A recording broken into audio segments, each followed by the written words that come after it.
was easy to use. So call my time, but you weren't really mine, just something to do.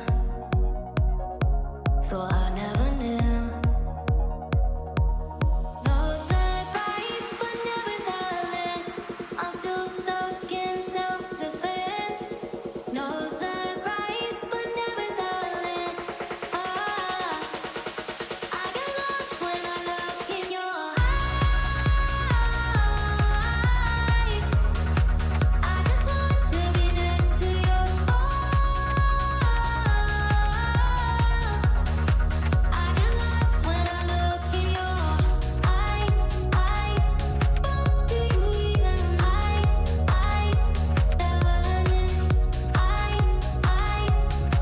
do you even leave now, make your escape. You know the fortune favors the brave.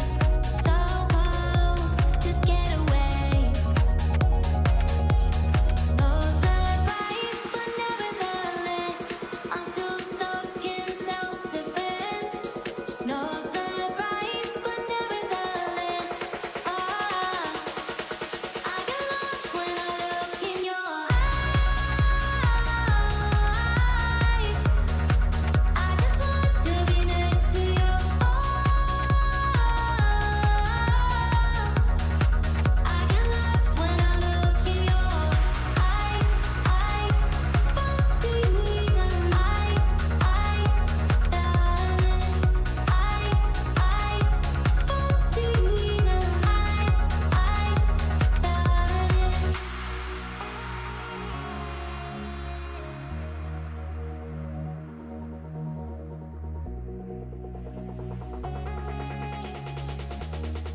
I get lost when I look in your eyes. I just want to be next to your I get lost when I look in your do you even do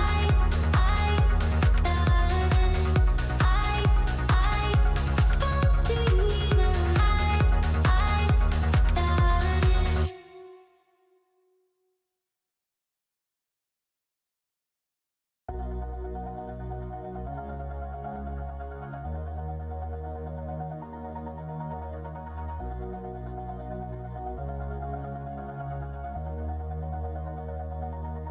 all this time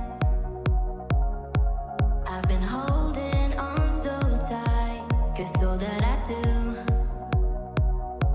was easy to use. So call my time. Okay, guys, how is everyone? World Cup Fantasy is here. I was just raving a little bit there, but that's such a good song, isn't it? Yeah, I picked it randomly at the very start of this, but it's so catchy, isn't it? How is everyone anyway? I was genuinely dancing then for like 2 minutes. Wasn't actually getting ready. I was just dancing to it. Yeah, so World Cup is here. World Cup is finally here. How absolute crazy is that? It's crazy that World Cup is here. God, it's so good to be back at international fantasy, isn't it? So good to be back. It's been a long time, actually. In fact, I think this is my first. This is actually my first international tournament on YouTube. We didn't do AFCON, did we? We did the Club World Cup. So we can't really. Don't think we can count the Club World Cup. Well, no, we can't because it's international, isn't it? We can't count it. But yeah, my first international competition. So I'm really looking forward to this. There's so much to get through tonight. So much to talk about. Originally, I was going to do a 2-hour live stream, but then I thought I'm probably going to need the extra half an hour. I'm slightly concerned about the deadline. You just never know. You never know, right, with this game. You never, well, not this game, but you never know with FIFA, right? You just don't know. The deadline could go early. So you're probably thinking, why have I got a random team when you're telling everyone to have a team in place just in case? Well, I think the idea was to build a quick team that I'd be happy with. So we're going to do that shortly. And then we're going to take a look at, so I've actually done, I've got some good bits together tonight. So it's not just me kind of answering questions and, oh crap, is crap out near 5% now? Could have guessed it. It probably didn't help that I posted a team reveal, team plans on Scout before. It probably didn't help. How is everyone anyway today? Are we all good? Are we all looking forward to the World Cup? Not just obviously World Cup fantasy, but the World Cup in itself. It's a bit of an interesting one, isn't it? Because you've got, it's obviously in the US,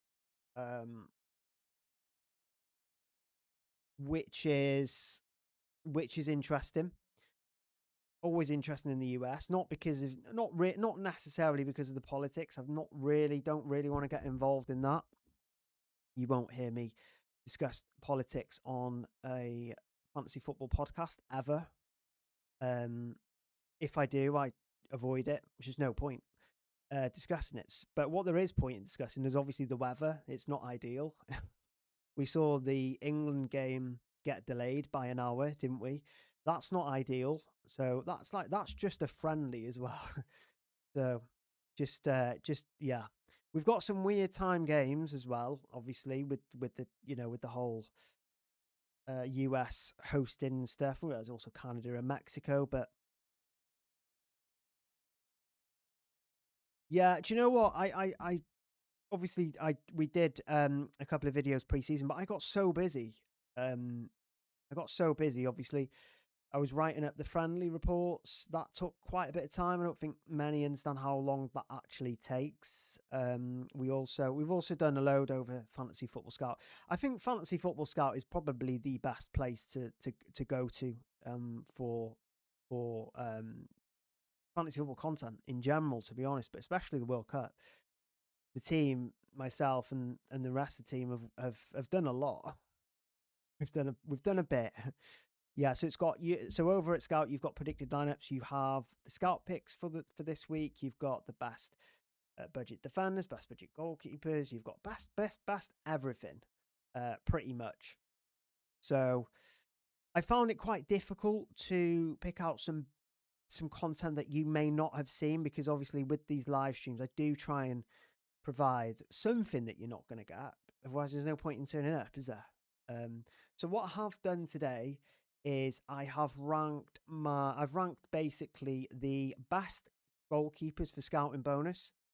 So that's not looking at those that are close to it, like like the Rangel and Roche and all that. I've really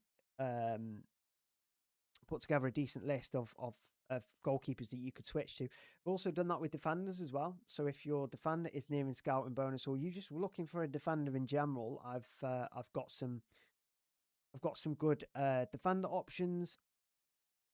There's also the midfielders that I've ranked. So I've ranked the best midfielders, not just the scouting bonus midfielders. So we'll take a look at that. We'll also take a look at the forwards. I've also ranked the best forwards. It's all open to debate, of course. It's all open to debate. But yeah, we'll take a look at that shortly. I hope everyone's okay anyway. I probably should do one look at the camera. If you are new around here, if you like World Cup fantasy content, then what's that? Better not be a wasp in it. Better not be a wasp in here. I don't think there is. Let me just try with the light off. Actually, my camera might not.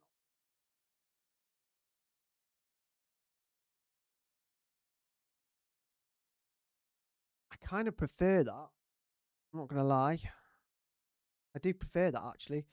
Do you prefer the lights off like that with the little lamps on? Yeah, please like and subscribe, guys. If you are new around here, definitely subscribe. Do we think that's too dark? No, this isn't my final scene. Do we think my camera's too dark at the moment? because I've just turned not my camera, my lights, because I've just turned my. I usually have the big light off because it's quite annoying. So okay, yeah, this is not my final team. Yeah, this is not the final team at all. So let's have a look at some of the comments. I'm going to some of the games. What games are you going to see, Diego? I wouldn't say Vargas is nailed. I might take Kabasi instead of Cucurella. Don't mind that. What Cup Fantasy? Let's go. That's it. Let's go. This is not my final team. Nope. Okay. So, okay, yeah. So basically, what has happened is, glowing light, Jennifer Aniston. Okay, so you guys want to know my chip strategy, I suppose, don't you? I think we will discuss chip strategy because I'm not completely sure on it. I think that there are two routes that I can go down. I think I'm going to use 12th man on round 2 because I don't really want to start, with loads of players that have mid first fixtures, like the Brazilian guys, they play Morocco first. I don't see Brazil doing massively well against them, so I just think, starting with Rafinha is not that aggressive. Which is why I think I'm going to use it's why I'm going to use Max Captain next week, because it allows me to bring in obviously the likes of the Vinicius, is the the Rafinhas and all that with the.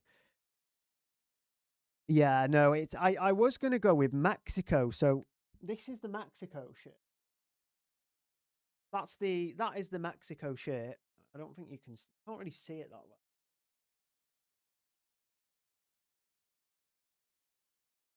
So that's the actual Mexico shirt, that one. And I was going to wear that tonight, but I put it on it and it's quite low. Any idea on Kadioglu? We've actually got a Turkish guy in the chat, and I'm pretty sure he's going to be ready. Anas, do you want to just reply, and just let him know if Kadioglu's fit? I personally think he's going to be fine. I think I had a conversation with Anas early today, actually, and he had Kadioglu in his predicted lineup. So I think I don't know. It kind of feels quite. Is it a bit dark?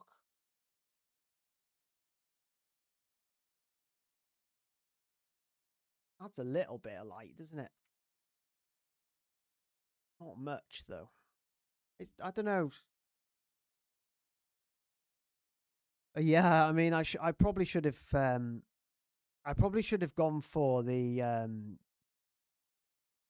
feel like I should have gone for the Mexico shirt, to be honest, but it's just so low cut. It's like down here somewhere. Like if you take a look at the V bit there, then not, like, do you know what I mean? It's anyway, no one cares about this. No one cares about any of that. Okay, so my team is basically what you can see on screen. It's not a real team. It's just what the hell? Oh, yeah. So this is my team currently. Obviously, it's not ideal. I think the plan was to build a team. Yes. Okay. So so basically the chip strategy is I think. Look, I think I'm going to. So the wild card is definitely match day 3, round 3. So that's that. It's quite easy. But then I don't think 12th man and max cap is straightforward. I think that 12th man is probably going to be match day 2. It makes sense because I want to get more players in. Yamal could be an option in match day in round 2. You've got Vinicius, you've got Rafinha, you've got Harry Kane, who's going to become an option. So there's more players to target in the next round. So I think 12th man in round 2. Now max captain is a tough one because I can see reasons. I can see reasons to why a lot of people would want to max cap early. I can understand why people would want to max cap later on. I think where I'm at with it, and a lot of the UCL guys, a lot of you guys are UCL guys in the chat. And if you aren't, that's also fine. That's also good. But a lot of the UCL managers that in the circles that I'm in are of the impression to use the max captain early on.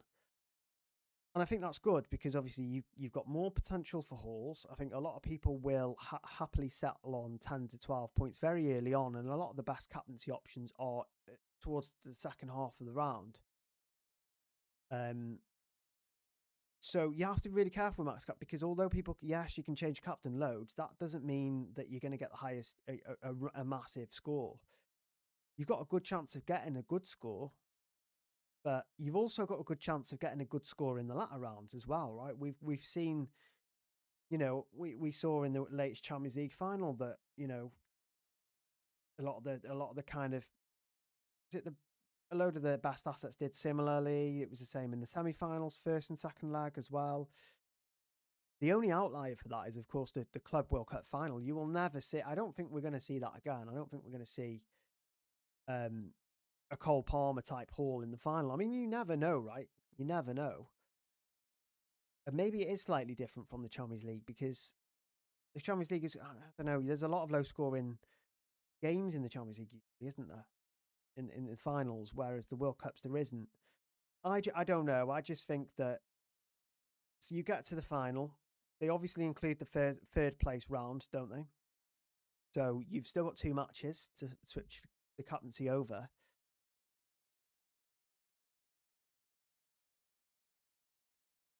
Yeah, but so look, I think max captain can go either way, right? I think it's good in the early stages. I think it's good in the latter stages.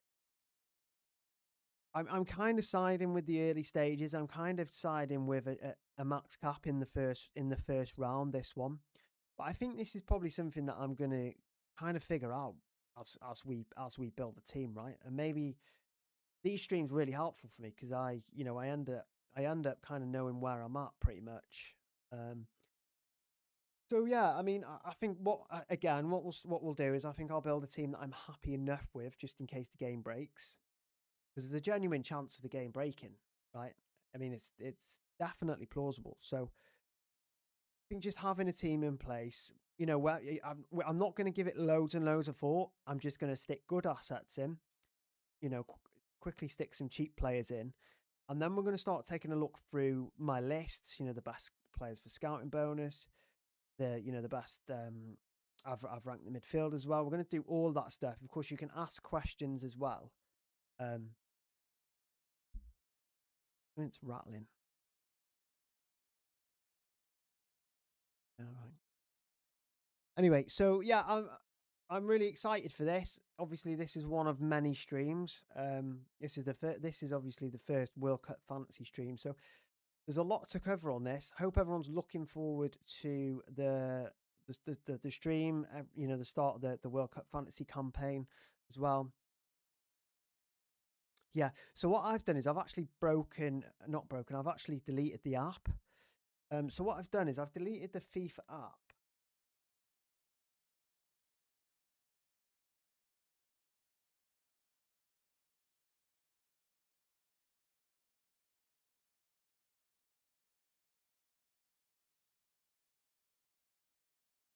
Yeah, so I've actually deleted the FIFA app, but I've got this app, right? Yeah, I don't really want. I've got you see that little one there, that FIFA World Cup app, not the FIFA Play, that black and white one there. That is the one you want. So I would definitely get that one because it just links you to. It kind of links you to a browser, and it doesn't do that thing, where you're building your team and then you switch to like Sofa Score or Flash Score or whatever you use, and then you switch back and the whole bloody thing resets. It's not like that. So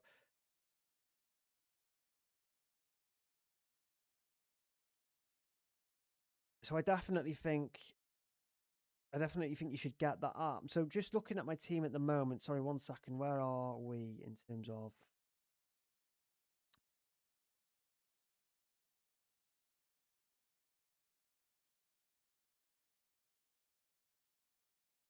Yeah, so guys, just quickly, super chats are available. So if you want to drop me a super chat, that is absolutely fine. It helps support me. It helps support the channel. I try not to say it too much. So yeah, if you wanna kind of support the channel, support me doing this, then super chats are available. That's totally up to you. You can just still talk to me in this though. And make sure if you're not subscribed, hit that subscribe button, hit the like button, all of that sort of stuff. The opening ceremony does start in about 10 minutes, doesn't it? I think is there going to be 3 opening ceremonies? I think they've got one in the US, haven't they? They've got one in Mexico and obviously Canada. I have seen the scouting bonus tracking site. It's quite useful. It's also really annoying watching all of my players go up in terms of ownership. Right, okay, so this is what we're going to do now, guys. We are going to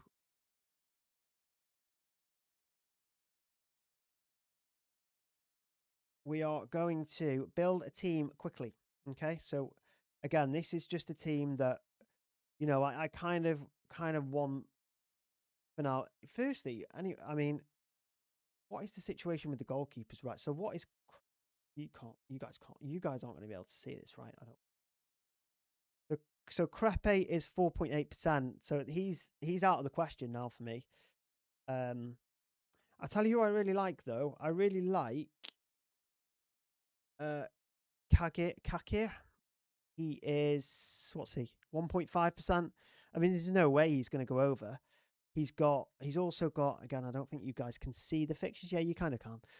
He's also got Australia, Australia and Paraguay who don't score many goals. Second goalkeeper is a bit tricky though. Who did I have on my goalkeeper list? Let me just have a look at my notes quickly. We're just going to build a quick team. We're not going to go all out and start looking at stuff just yet. We will do soon though. So I've got a long list. I've got big lists actually of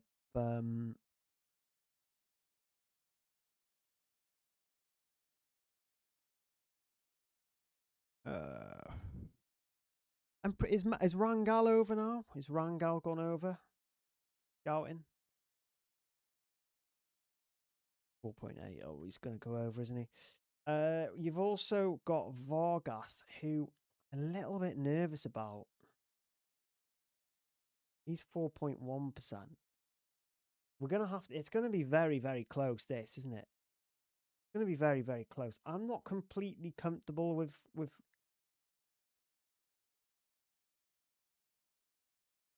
Not completely comfortable with Vargas there. Who else? Who else is knocking about goalkeepers wise? Guns there. Kovar. Nyland is an option. I think should we stick Vargas in for now? I mean, we're gonna have to keep an eye on his ownership though. He's 4. Yeah, he's 4 point. You guys can see my team, right? Yeah, I'm not keen on Suzuki just because of that Netherlands game. To be fair, but there are a load of other goalkeeper options. So we're gonna just do this super quickly, right? Okay. So Kimmich's got to come in for now. Let's get Kimmich in for now. Let's just chuck Ordonez in for now as well. I don't know. Let's check Wolf. He's a good option. He's also got scouting bonus. Who else can we just chuck in for now? Who is a pretty good option. Tell you what, we'll go for Pacho instead. I just want a good team together. This is not who I'm going for. Pacho's not even got scouting bonus. He's gonna. Ecuador is Glinda's over? I'm pretty sure he's going to be over. Yeah, he's over, which means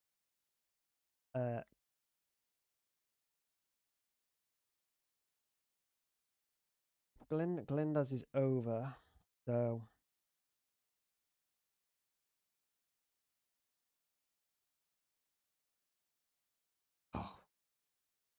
organize him now.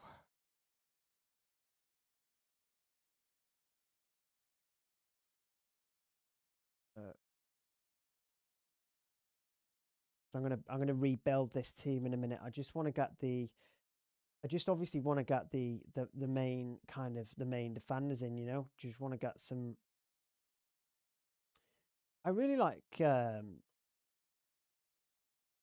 Vasquez. Is he? What's his ownership? 3.3. I don't think he'll go over. I don't think he'll go over. What's Sue Fallon as well?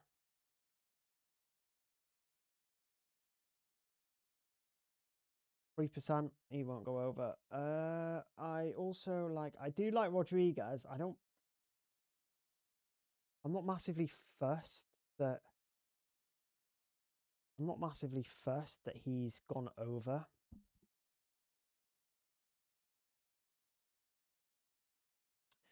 I don't think Craig Gordon's not even nailed. I think a lot of people are going for Gunn, aren't they?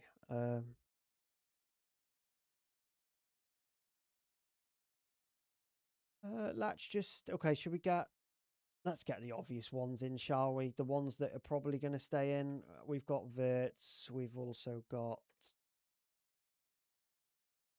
stick Elise in. Also, I don't know. Who else have we got?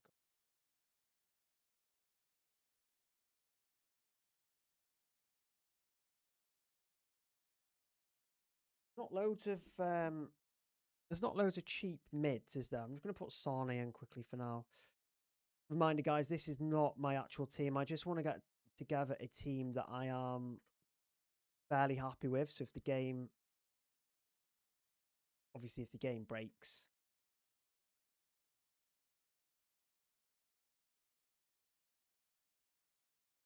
site is exactly like Club World Cup Fantasy. Absolute nightmare. Yeah, we'll get Sony in. We'll also who else?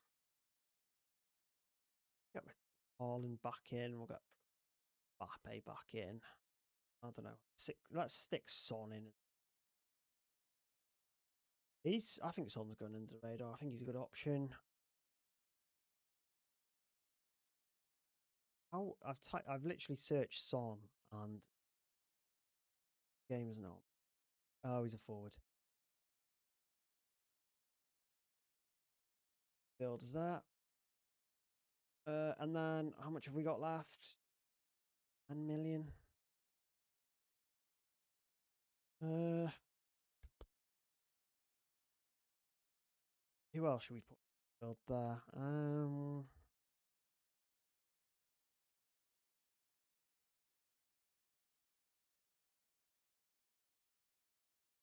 Okay, so midfielders. We just need one more midfielder really, and then we can save it, set the dates, and then we'll go back to transfers, and then we'll take a look at some of the. We'll then take a look at some of the what's going on.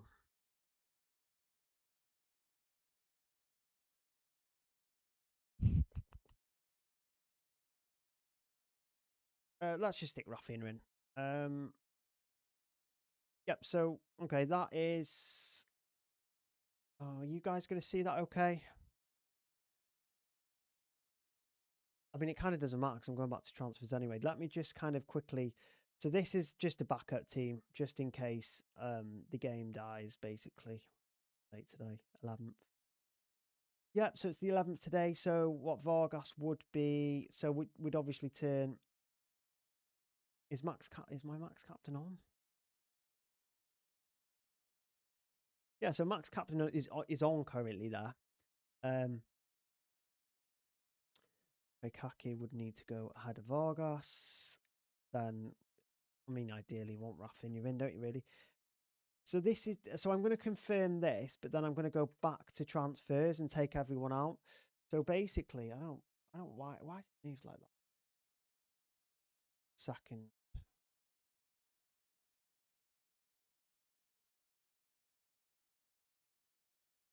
Oh no, I don't want to move that, do I? That.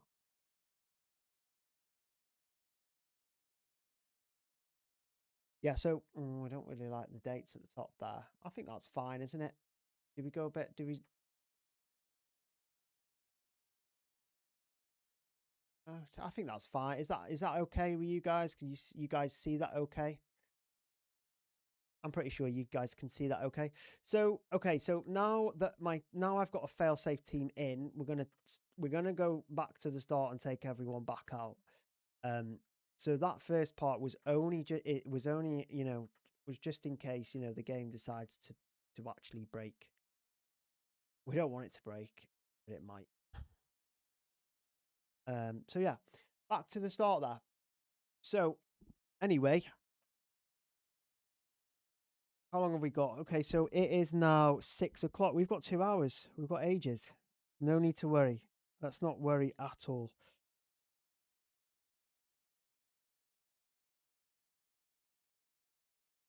Um,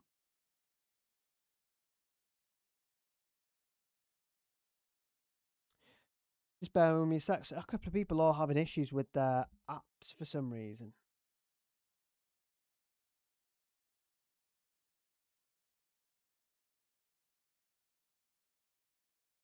Yeah, I'm just telling him to basically delete FIFA Play. Uh,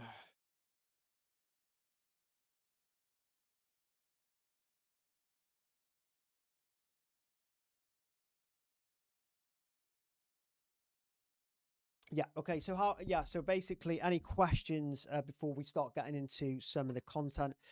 Yeah, Scotland's not nailed. I am somehow going with to Mexico. That is a bit brave. Well, it's not brave, is it? You're just a bit excited, aren't you, for the for the first match? Will my nan start? Will my nan start? My nan won't start. She's too old. Bad joke. Yeah, he should start. I don't see why he shouldn't start. He's not injured. What do you think about Uruguay? I don't like any Uruguay. They've had no matches. They've had no preseason friendlies. They're just not nailed. They're all over the place at the moment. The website is failing too. Okay, that is not good. Everyone get a team ready just in case. It's just going to be another one of those nights, isn't it? It's going to be absolutely chaotic. So should we start taking a look at some stuff?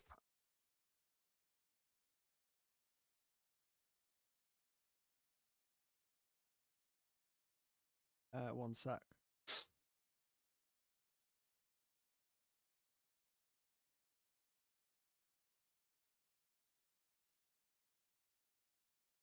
Yeah, so let's start taking a look at some stuff, shall we? So yeah, we can go back to my team in a minute. What we should do though is probably start looking at some stuff. We want to look at some stuff, don't we? So I've ranked. So here, if you want to see some goalkeepers, I've ranked some goalkeepers. And you should be able to see them here. Okay, 1 second.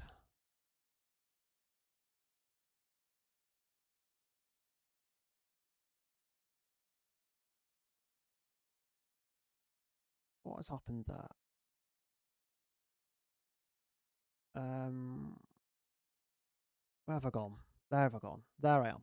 Okay, so I have ranked some goalkeepers. As you can see, Crapo is at the top. He is now an issue. So these are the alternative goalkeepers I feel like I've ranked here. Does anyone remember Matej Kovar? Let me know in the chat if you remember the master Kovar in between the sticks from UCL Fantasy last season. What a disaster he was, right? So yeah, as you can see, all fairly cheap. I've ranked them. You can see their fixtures there as well. You can see that Krapow. Is he has he really? Yeah, I would say this is ranked in order that I do like. Um, there's reasons why Nyland's so far down is because obviously you've got some good fullbacks there. With Turkey, you're not necessarily. I think Kadioglu's a bit of a risk. I know NS will probably. Yeah, Kovar. Who was the other goalkeeper? Kovar. Kovar and Jovar. It was Kovar and who's Jaros? Was it Jaros? Jaros? It was Jaros, wasn't it? What a disaster! Actually, I think I've still got I've actually still got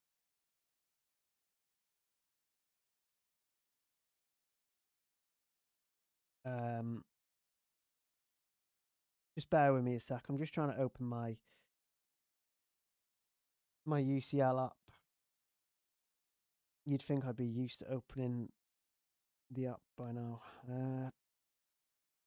Yeah, so these two bad boys. You can see that there. You've got oh no, that's a really bad. Can you see there? Jaros and Kovar, 1 and 2 pointers. That is pretty much what I got for most of the Champions League. So yeah, this is where I'm at with the goalkeepers at the moment. Obviously, Crapo's a big issue now. It's so annoying, isn't it? How all of these really good goalkeepers are now not a differential anymore. They haven't got scouting bonus. You've got Rangal approaching it. You've got Krapau approaching it. You've got all of them. Angus Gunn is a difficult one because every single Scotland fan I have spoken to as of late has said they are sure that Angus Gunn is going to start.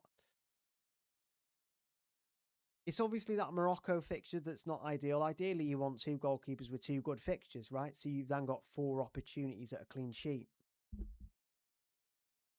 Yeah, honestly, Kovar and Jaros, probably the reason I didn't get into the top. Actually, they are the reason I didn't get into the top 500 this year. I blame the goalkeepers. So I would probably obviously remove Krapau off this list now. He was 4.2 when I made this graphic not long ago, actually. So he's actually flown up. No, I wouldn't pick a Uruguay player. I don't even think he played in the warm up. There's a lot going on at Uruguay at the moment. Obviously, they've not had a proper pre-tournament, pre-friendly tournament kind of thing. They've not played anyone. They've kind of just done the in-house training work. So I'm a bit reluctant on that. Yeah, my nan. I can't say my nan without saying my nan.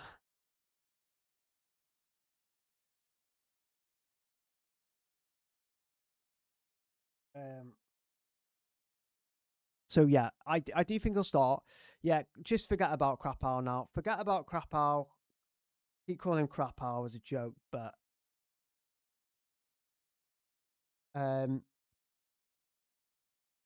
so this is where I'm at with the goalkeepers. I really like Kakir of Turkey. There's no way he's going up. Even with my live stream, even with my team reveal before, he is not going up from 1.4%. But also, you've got to think about round 2, right? Because people could, if you escape, your goalkeeper going up to 5% in the first round, you've also got to do that in the second round. So you want goalkeepers nowhere near the scouting bonus, really. There's a couple on there. Like, I would be quite happy to go with Kakir, and potentially maybe Vargas, maybe Gunn. I'm warming to Gunn warming to Gunn quite a lot because, of course, the Scottish fans are a lot more confident he's going to play. It's just that Morocco game. It's not great, really not great.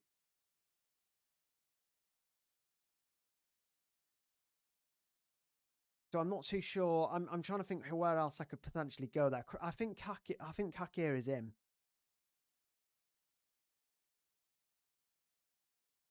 The problem with the good thing about Kakir is that they play 2 teams who aren't very good at scoring goals, and that's Australia and Paraguay. They do struggle offensively. And Turkey are really good, right?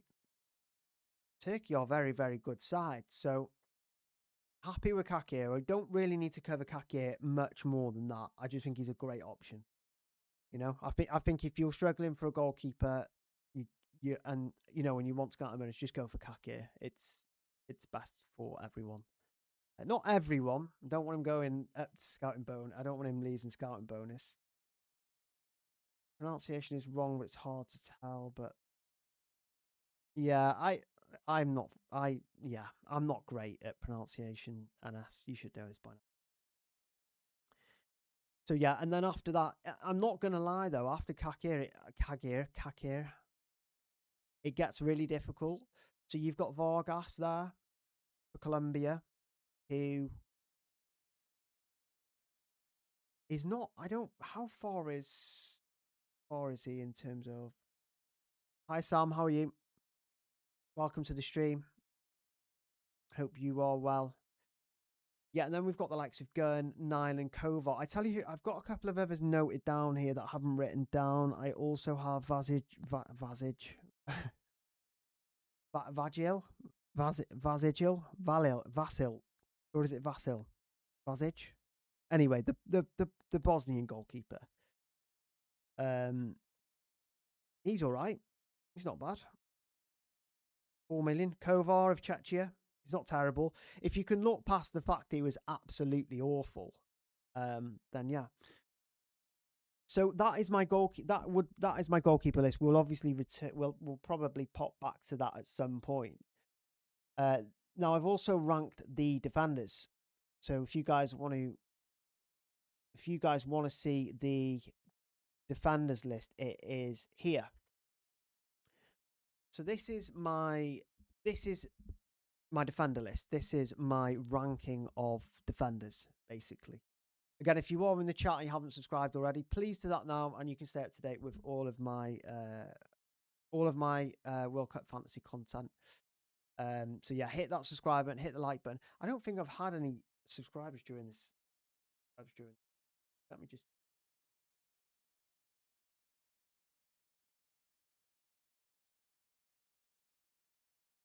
Yeah, I think I have, but my little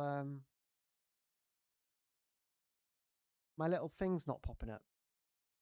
Let me just check something. Let me just check something really quickly.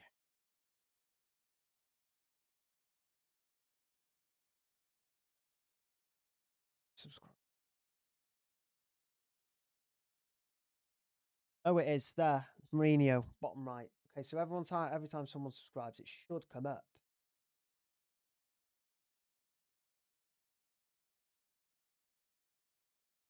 Should be subscribing, guys. Come on, should be subscribing. Yeah. So this is the list I've gone for. I've gone with Joel Ordonez right at the top there. I honestly think he's one of the best. I think he's one of the best budget defenders. Nailed Ecuador. You know, I think they're just I think they conceded 5 goals in 18 qualifying matches. So you can't really ask for more, really. I mean, you could ask for goal threat, but I think it's pretty good. I think Ecuador are the best defense on that list. I would say that. I think I'm more confident. I'm more confident in Ordonez than anyone else. So this is ranked. So just if you are just joining, this is I've ranked basically the budget defenders here. I really like that Davinson Sanchez. I know a lot of people are going for Majorca. Not the mic. A lot of people are going for Mojica of Colombia, but I think he's either over. No, so this is just no budget. No budget. I think no premium defenders in this kind of scouting, but I think a lot of premium defenders have a lot of ownership, don't they? This is okay. So this ranking is predominantly for budget goalkeepers with scouting bonus. Let's say that, because if it was a proper ranking of defenders, this would be obviously have Kimmich in. Kimmich would probably be top. So this is basically the budget defenders with scouting bonus ranked for me. Now, I found it difficult. Obviously, Ordonez is probably top. There's not these guys have not got a lot of well, isn't Mojica close to? Isn't he close to like losing scouting bonus? Yeah, he's 4.8. So he like even if you have him now, he could rise before round 2, and then you won't get scouting bonus in match day 2 either. So I think remember when you're when you're looking for players, you want players who are not going to go up ahead of the second round as well, right? You don't just want scouting bonus for the round one; you want it for round two. And I think all of these players on this list, I mean, I would probably have to check. Let me just double check Vasquez, because obviously he's been quite a lot of drafts and content that's gone out today across a lot of different platforms. So he's 3.3% now. And then who else have you got? You've also got Alvedi, who was in my. So he's gone up to 3.9 now. So he's risen by 0.5%. It's not terrible. I still think he's got a good amount of percent to go until he hits it. I do like David Wolf, the Norway fullback as well. Of course, a lot of people are of course going to go for Rising. And then right at the little bottom is good old Ali Abdi. He's on penalties for Tunisia. He's got Sweden and Japan, quite toughish fixtures. 0.1%. It's fair to say he's not going to lose scouting bonus soon. It's so weird though, because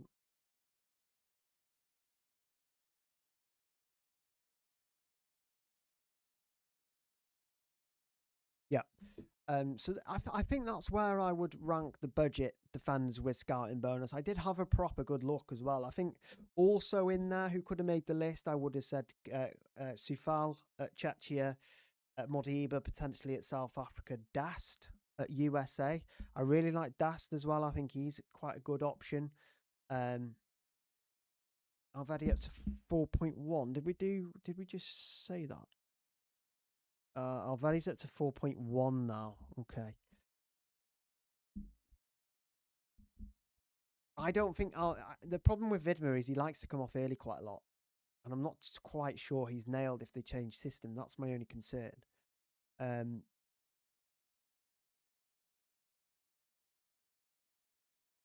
Yeah, so he's got low ownership for a reason, I would say.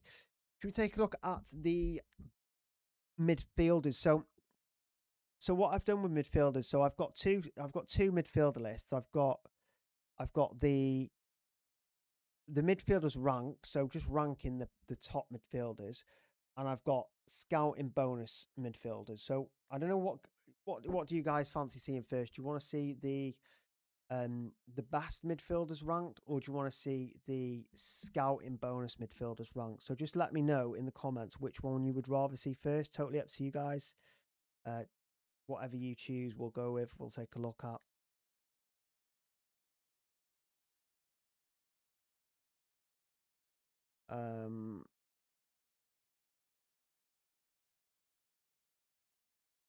Yeah, so let me know which one. And maybe it doesn't matter. The best, okay. Yeah, we'll have a look at the best then. So that is my ranking of the best midfielders in the game for the next two rounds.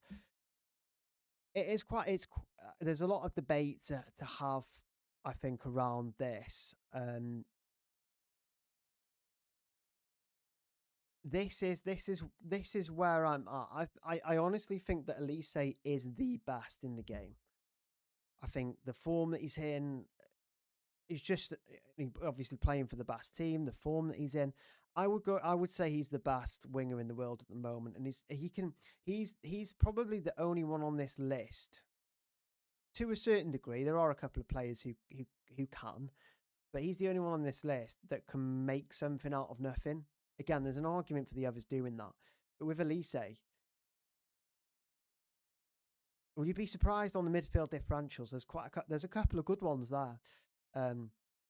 So we'll take a look at them shortly. But James Rodriguez, he is so I've left Bruno out because everyone's got him. I've left him out because everyone's got him basically. I do feel like he is probably he's the obvious one, isn't he?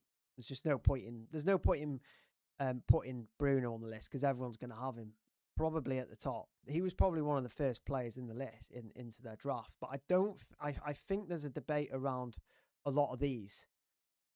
You know, I've seen people without Elise, I've seen people without Wirtz, I've seen people without the Colombia guys, without Musiala, without Rafinha, but everyone's got Bruno. So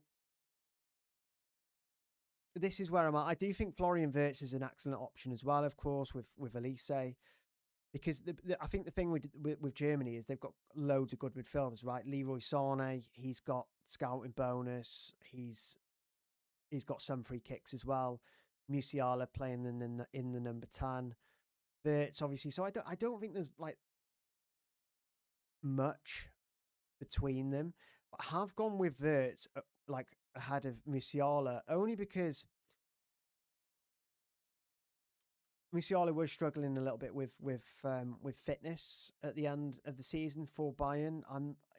A lot of the fans aren't happy with Musiala as well. A lot of them are kind of asking for Undav to start, which I found quite surprising, but not also because he wasn't fantastic. So that's why Musiala's down there. I've gone with James Rodriguez ahead of Luis Diaz because obviously pans, set pieces, you know, he's a lot cheaper as well, right? And you can do a lot of money. You can do a lot with the money spare in this game. Look, Diaz is also a very good option. I just think, you know, he's got multiple routes to points.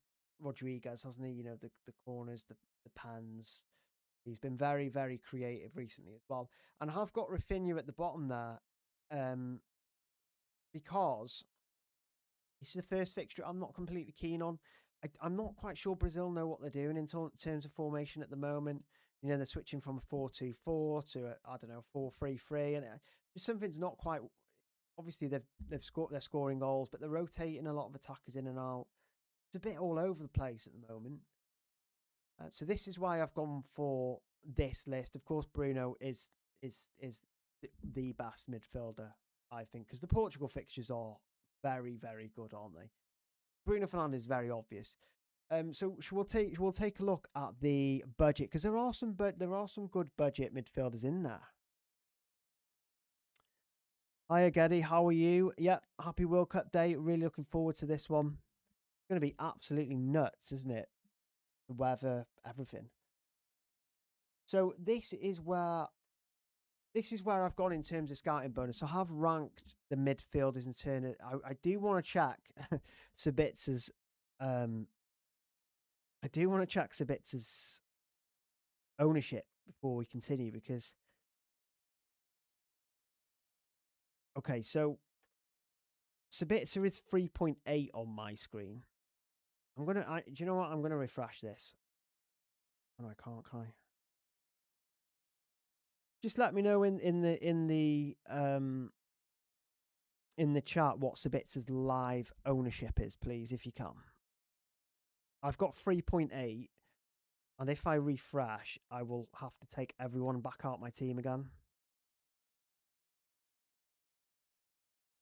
So I've put Sabitzer top. I just think he's a brilliant option. I think that obviously Argentina, the match against Argentina, is not ideal, but because he takes everything, Sabitzer, you know, takes all the set pieces. There's no Bumgarden anymore as well, so he's well up there in terms of like the talismanic role and stuff like that. Austria are good, right? Yes. Oh, Sabitzer's gone up to 4. I think Sabitzer's an excellent option anyway, without scouting bonus. I will put it out there. Leroy Sané, I think he's fantastic. I think a lot of people are going to maybe underlook him.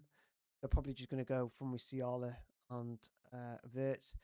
De Ketelaere, you can't really write De Ketelaere off either, right? Because you've got De Ketelaere on 1.1%. It could be higher than that now, but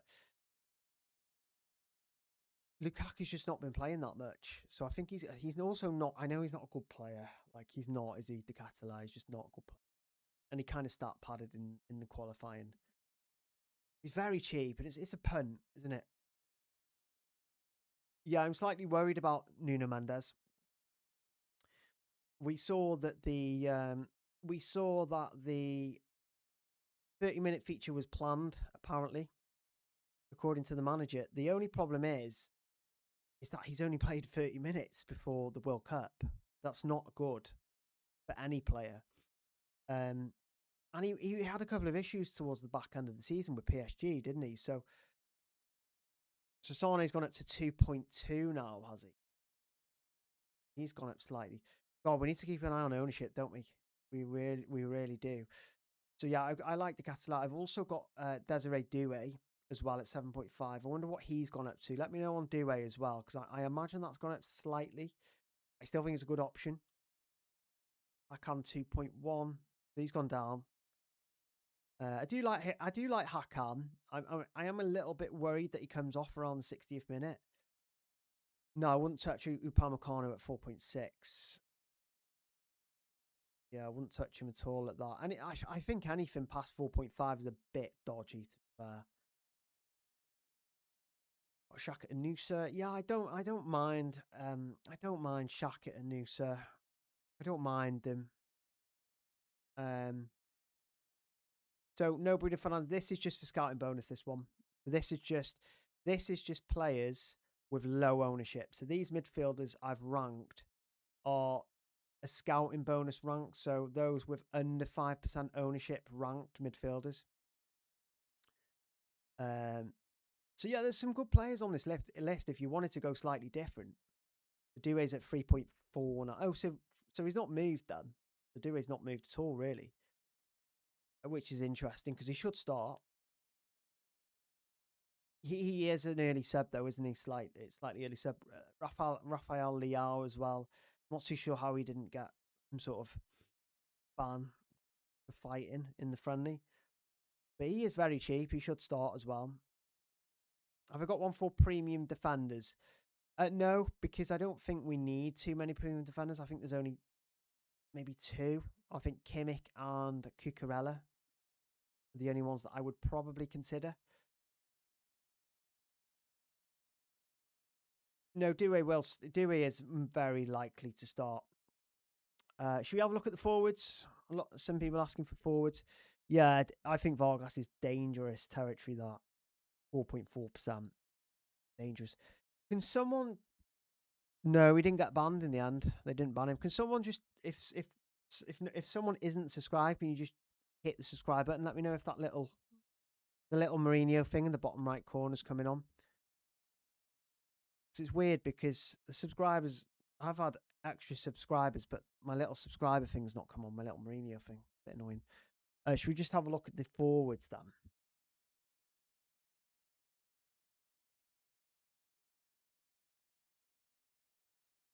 So I have ranked the forwards.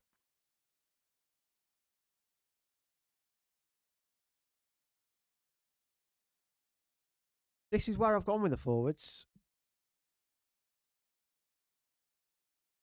Quite controversial, isn't it? I actually think the best forwards in the next two matches are mid-priced options.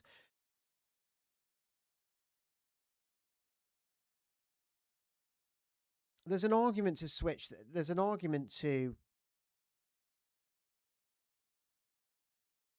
There's an argument to switch a couple of these around, but this is where I'm at, and I think yours about. I think with Spain the fixtures are amazing. Like Cape Verde, Saudi Arabia. Oh yeah. Oh, it's a super chat. Oh, I really appreciate that. Thank you for that. So let's have a look. This is a question from at JPagria83. Is Alvedi a better option than the likes of Kimmich, Cucurella, and Nuno Mendes? Okay, so I think Kimmich is arguably essential. I think you have to have Kimmich. Cucurella, I think is a great option. The only problem with Cucurella is he's not got scouting bonus, and he might miss one of the matches because of Grimaldo. But I still think he's a better option than Nuno Mendes, who's only played 30 minutes. So if I was to drop a player, I would probably drop I would probably drop Mendes. He's just not fit enough, I don't think. And they've got quite a lot of fullbacks, haven't they? They've obviously got Diogo Dallo. They've got Cancelo, who was good last time out. So yeah, I do think that I would probably drop Nuno Mendes there, and that is based on fitness because you don't want a player who's only played 30 minutes going into the tournament. You know, who knows? You know, Nuno Mendes might do well. The fact that he's only played 30 minutes is not ideal, and also you've got to remember if Nuno Mendes and Alvedi both keep a clean sheet, then Alvedi still outscores Mendes, right? Mendes has to get an assist to outscore Alvedi at least if they both get a clean sheet. So this is why I like the scouting bonus for the defenders. So yeah, again, really appreciate that super chat. Super chats are available, so you are supporting me and supporting the channel, all that stuff. So I do appreciate that. Yeah, I think a lot of the Portuguese guys are saying that Mendes will start. I'm worried about his minutes though. That's the only thing. Yeah. So this is the ranking that I have gone with. I've gone with Mikhailo Oyarzabal top because I think the Spain fixtures are incredible. They've lost Yamal, so you've basically got Oyarzabal who is spearheading that attack. I think he's the best. He is the best striker hands down over the next two. With Kai Havertz, that first fixture against Curacao is fantastic. You know, I think obviously Havertz is obviously likely to take pens ahead of Kimmich. In my opinion, I think Havertz will take a pen there. So I really do like Havertz. Now, I have put Havertz quite high on this list because of the Curacao fixture, but also because I'm not keen on Musiala as much. So I think if you're going to go for the double attack, maybe get Havertz in. The premium strikers are really interesting, actually, because just have a look. Would anyone be surprised if Oyarzabal and Havertz outscored those four guys at the bottom? I don't think anyone massively would. And they would do so 2 million cheaper. You know? So, you've got the likes of Mikhailo Oyarzabal, you've got Kai Havertz, who could genuinely pick up a massive, massive haul in this first round. And you could argue that the same for Haaland as well, but I think the price difference is quite big. It all depends on chip strategy as well, right?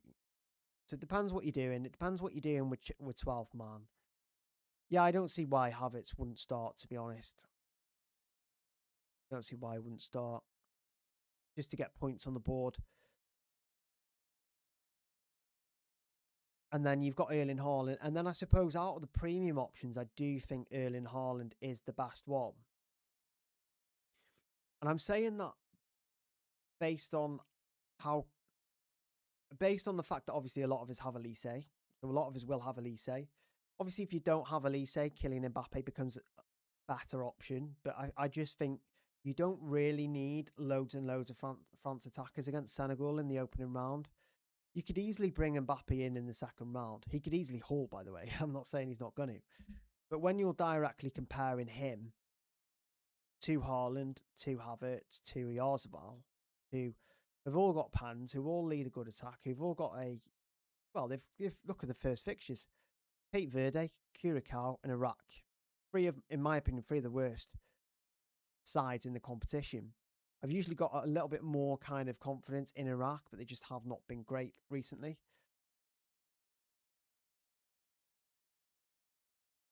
I think a lot of the German fans are saying that Undav could come in for Musiala. I think there's risk for all the German attackers though, because if they go 2-3-0 up, then they're going to start pulling off their key players, aren't they? So I think we have to be a little bit nervous about all the German attackers, but they've probably scored by the time they come off, right? So yeah, this is what I've gone with. I've gone with Mbappe after Haaland. The thought of not having Mbappe going into this is quite scary, though, isn't it? Is anyone in the chat not going with Mbappe? Yeah, I would go for James Rodriguez there, Diego. Yeah, I would go for James Rodriguez with that one. And then Ronaldo is down there, and then Harry Kane. I've got Ronaldo ahead of Kane because of the fixtures, but I'm not massively convinced on Ronaldo, and we've also, all of us have pretty much got Bruno.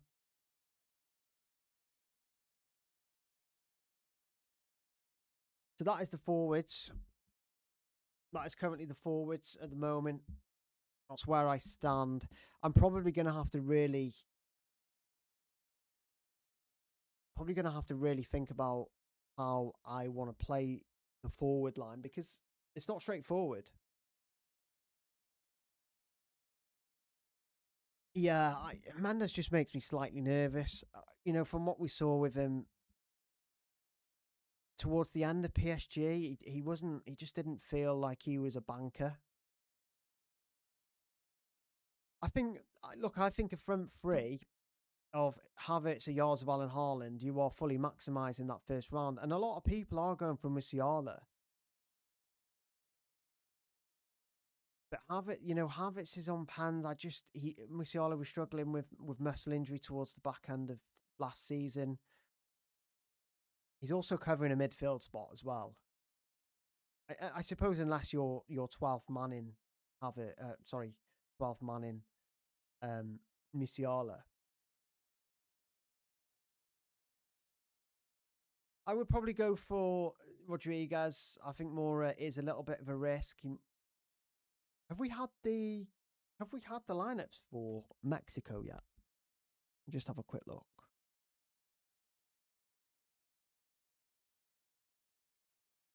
Let's have a look. Have we had the lineups for Mexico?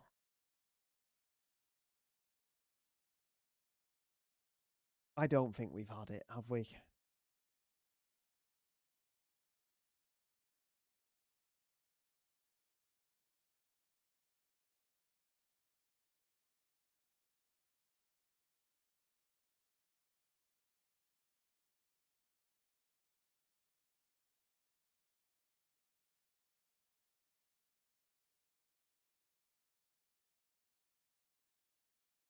There we go. We're back. For some reason, chat just disappeared then for a sec. Yeah. So where were we at the moment? Yeah. So Cancelo, I think there's some data around Cancelo as well. Yeah, I did see the leaked lineup, but I don't know if that's the actual lineup for Mexico.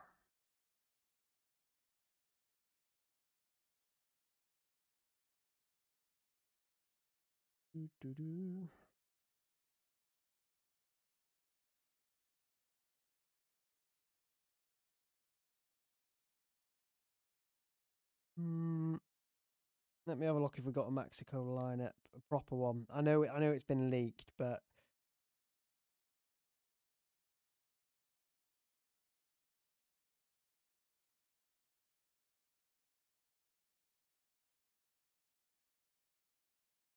yeah, I mean Rangal becomes an immediate option, doesn't he? I think if he's so this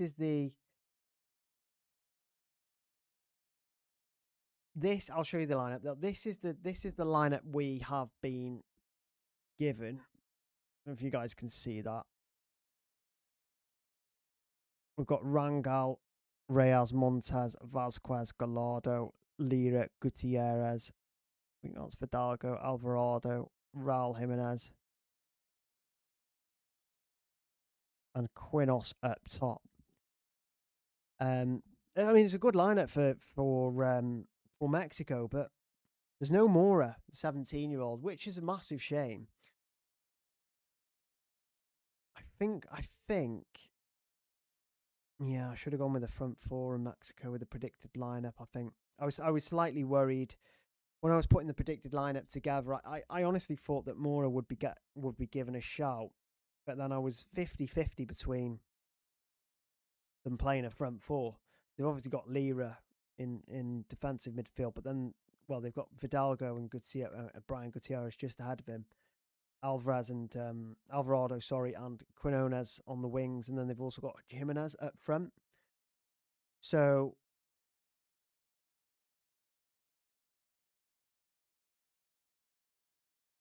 Okay.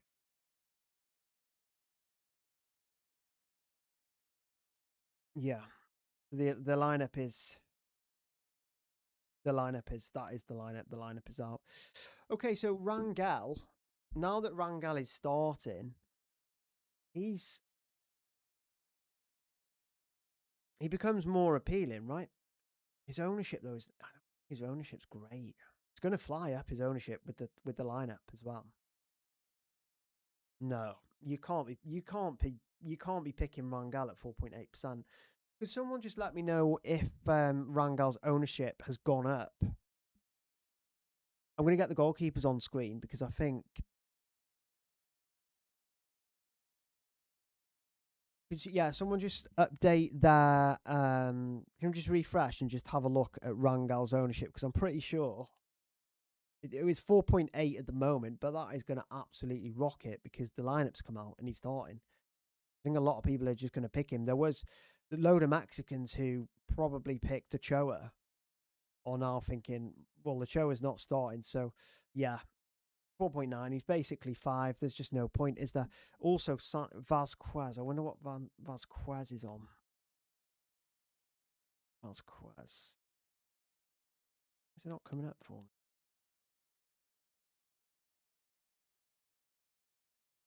Or is he? Vasquez is 3.3%. He is 4. He's quite a lot though. I think that. I think 4.7 is not. It's not really cheap in this game, is it? Yeah, I mean, I would avoid Rangel now at 4.9%. Vargas isn't a bad option, I don't think. Where do you put Rangel in your goal? Well, he wouldn't be on it. I don't think he would be on my goalkeeper list due to the fact that he's basically not going to get a scouting bonus. Yeah, Gallardo is the same price as Vasquez. I think it's because Vasquez has gone on like some crazy scoring run recently. He's like scored in every game he's played. Vasquez. So yeah, that they are. I think if you're not going for Rangel, there's a few options there on screen that you can go for. Again, I personally like Kakir, if that's how you pronounce it. Probably isn't. Vargas isn't. Vargas is not a bad option though. I did actually speak to a Colombian because I think there was a bit of. I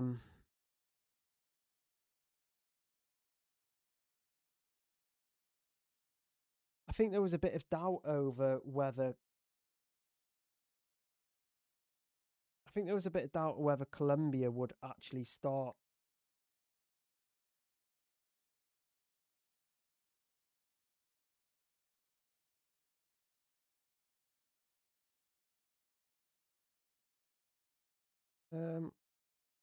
Let me just get another post out, guys. One sec.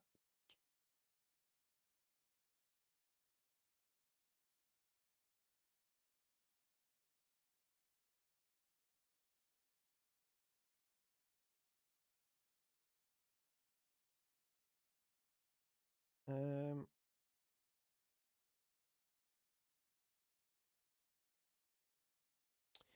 yeah, so let me just get a link out for that. So I don't think Vasquez is going to go. I don't think he's going to go past 5%. The problem is now though what you've got is the lineup.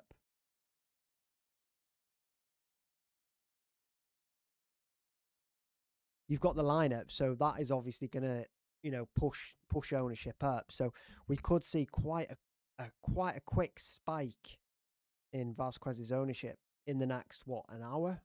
We've got plenty of time until until the deadline goes. I think with Mbappe, you're probably going to need him anyway. I think you're going to need Mbappe anyway in the second round. There's an argument to have him in early. There is a good argument to have him in early. The problem is I don't like Musiala that much, so it's kind of forced me into going with Havertz. when I think a lot of people have gone for Musiala. A lot of people have gone there.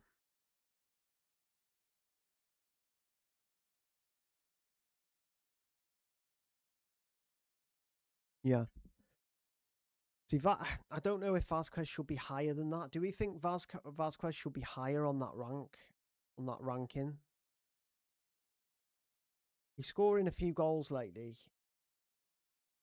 He's got South Africa. He's got Korea. Could he be higher than Ordonez and Sanchez? Not too sure.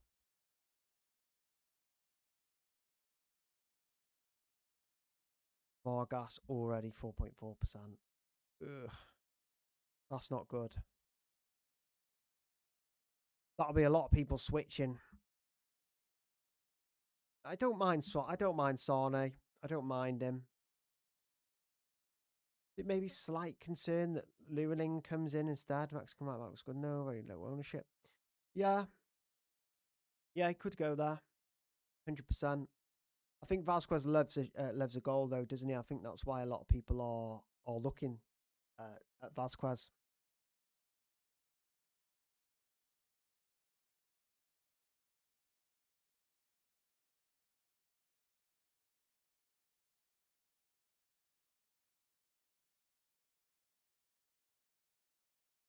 So we have had another super chat. Let's take a look.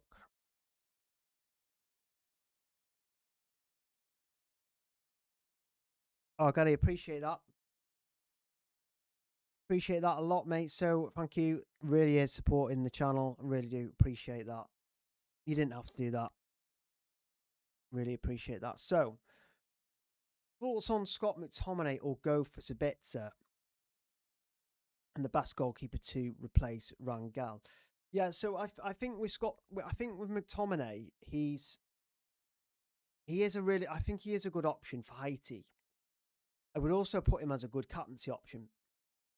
The only problem is that Haiti have not been bad during their friendlies, which makes me think that Scotland aren't going to completely do them.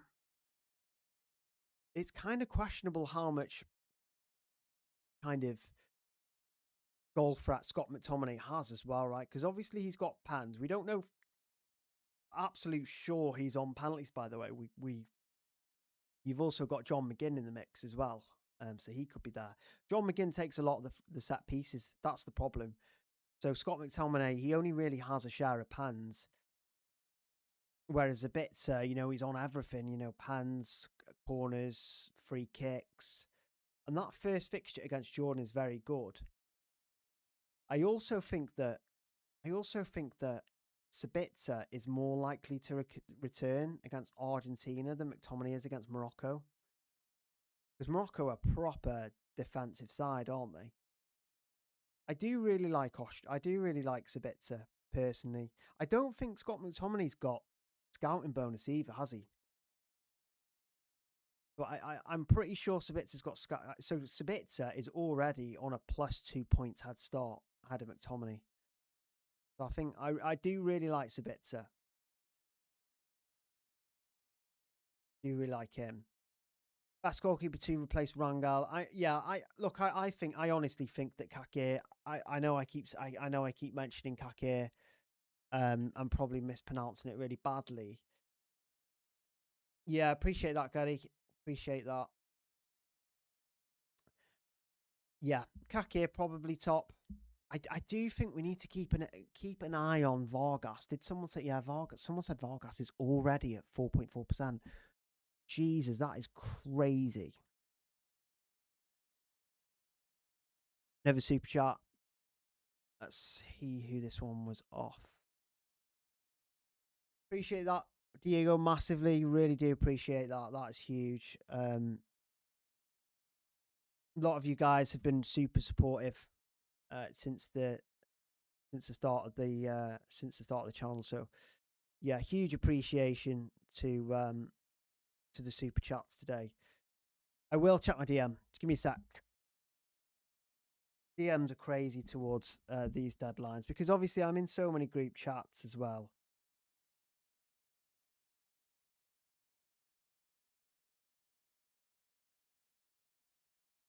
I'm still so surprised there's no Mora.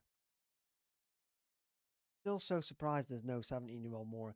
Although, his age, he is quite young, isn't he? He is very young. So, I mean, it is understandable. I'm still kind of annoyed at myself because when I did the predicted lineup for Fantasy Football Scout, I, I, I was hopeful that he would play the opener. I really did think it would be an opportunity to play him. But yeah, I was in two minds of the lineup I went with and the lineup that was out. So I was very, very close to going for the lineup that was out. I will get my team up now because we're getting close. I think we probably need to do that. Um, Again, shout out for the super chats. I really do appreciate them.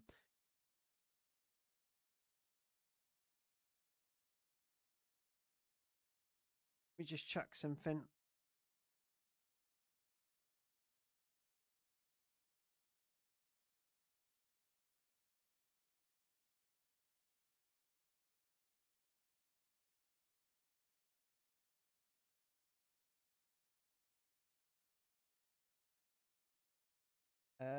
Just replying to Diego currently at the moment. So let me just double check something else.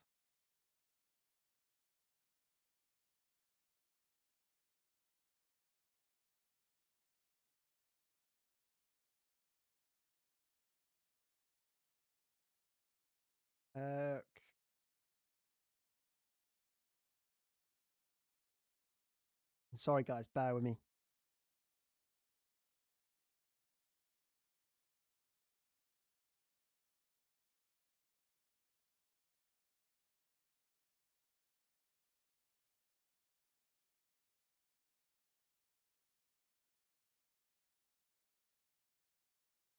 Yeah.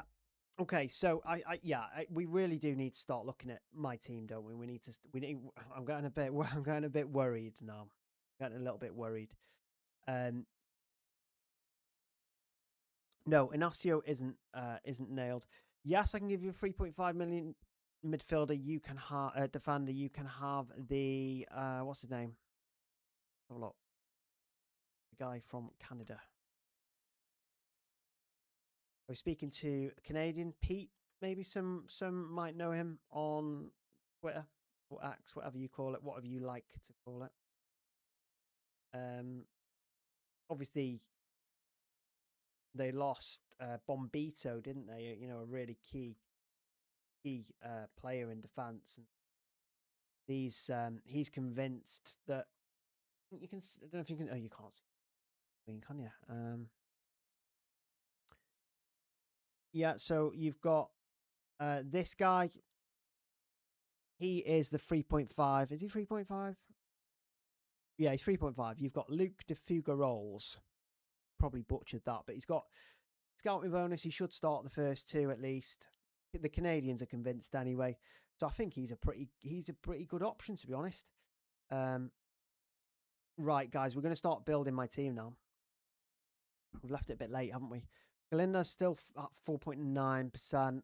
Nuno Mendes is a little bit of a risk, I'd say. I do prefer Ordonez.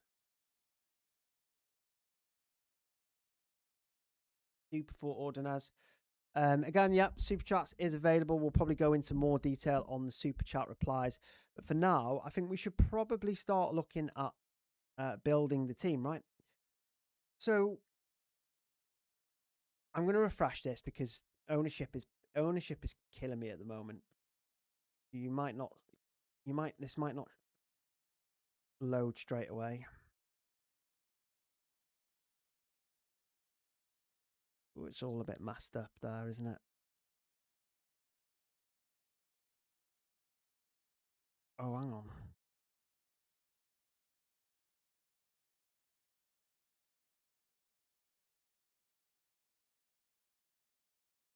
Yeah, it's a bit better. Yeah, okay, so the plan is to take all of these out, isn't it? And then we're probably going to rebuild because we should have fresh stats on ownership now.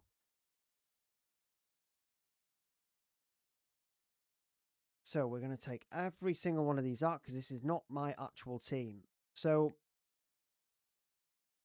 I have got Max Captain activated. I have currently got it activated. I think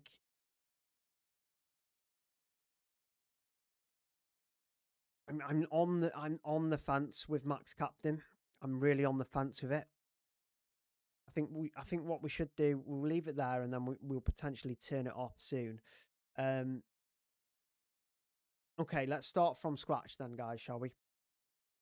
Get your team in quick. Yeah, so my team is actually done. I've built a team, which I'm okay with, but now we're going to build it again. So if it does crash, I've got an all right team. So in terms of goalkeepers,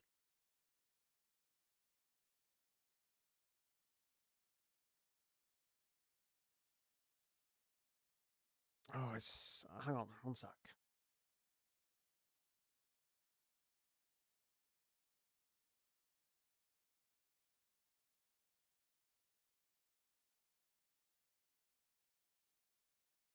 Yeah, okay. So in terms of goalkeepers, look, let's just get Kakir in from Turkey. I really do think he's a great option.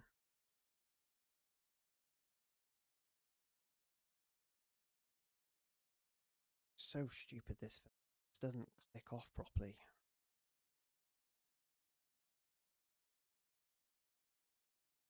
So we've got Kakir in.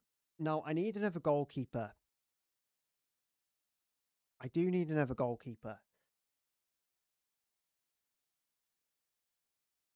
Start your team and get cooked. Yeah, so okay, so volume is a bit low.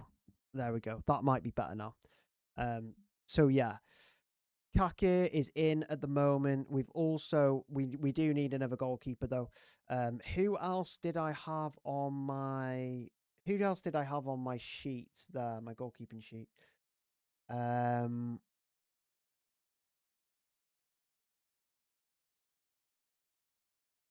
Oh, it's so tough, isn't it? I'm just not convinced by some of the other goalkeepers. Vargas, let me have a look at him.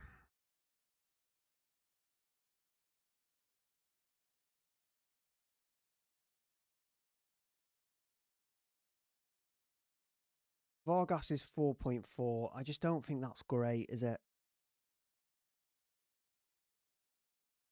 I don't think that's great. I think Kimmich needs to come in. He's a definite for me.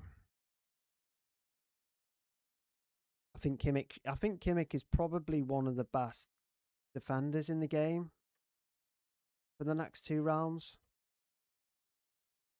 So I do think Kimmich is probably a shoe-in. Now, I think because the Ecuador goalkeeper is Galindez, isn't it?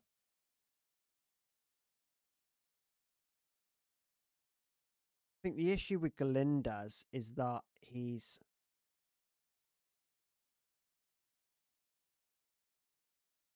4.9%. So I just think the easiest way to buy into the Ecuador defense is just go for Ordonez. He's 2%. I think he's a good option.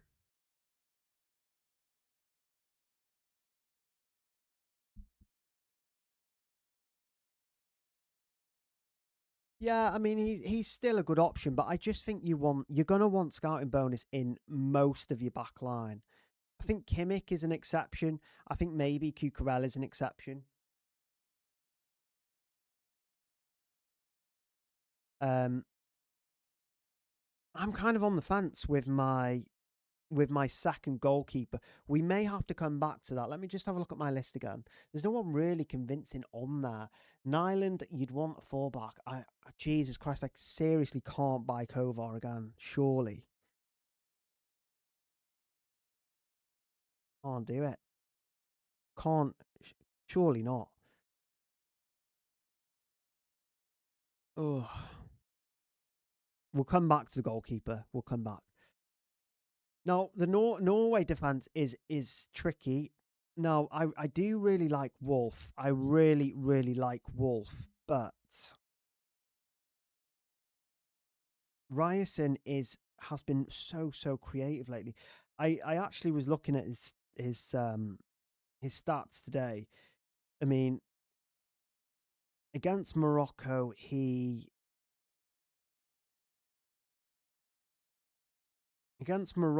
created one big chance and 4 key passes. That's against one of the one of the best defenses around.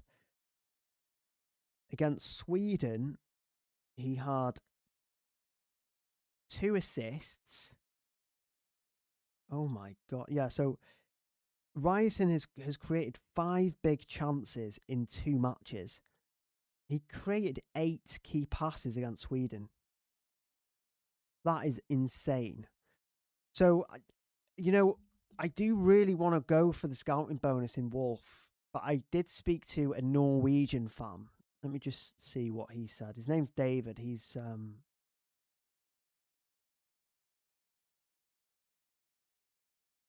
name's David. He did mention, yeah, he was sending me. Oh, he was sending me clips of Noosa as well. Was he sending? He was sending me. What was he sending me? Noosa. Yeah. So I spoke to David. I said, are you keen on Wolf? Is he nailed? Do you think? His response was, it seems like he'll start based on the friendlies. I did think Bjorkan would get more game time. I'm not going there as I'm going Ryerson, but I guess you're looking at him because of the 5%. I think Ryerson is massively more involved. He's very, very attacking and has corners. So I think that conversation with David today swung me a little bit.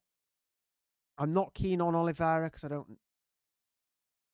No, I don't. I don't want. I don't want.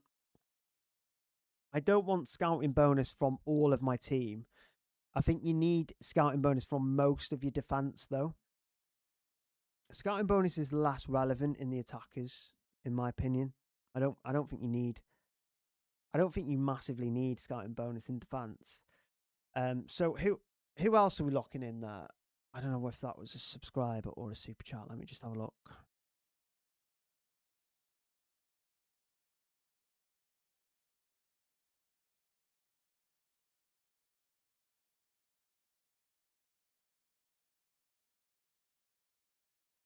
No, that's cool. I think that was a subscriber. Thank you for subscribing again. If you are in the stream, hit that subscribe button. It would really appreciate it. Hi Nick, how are you? No, I'm not really overthinking scouting bonus, but I do think that in defense it's good. Just think about it. I did say earlier that you would need an assist to beat a defender with scouting bonus, basically, if they both kept the clean sheet.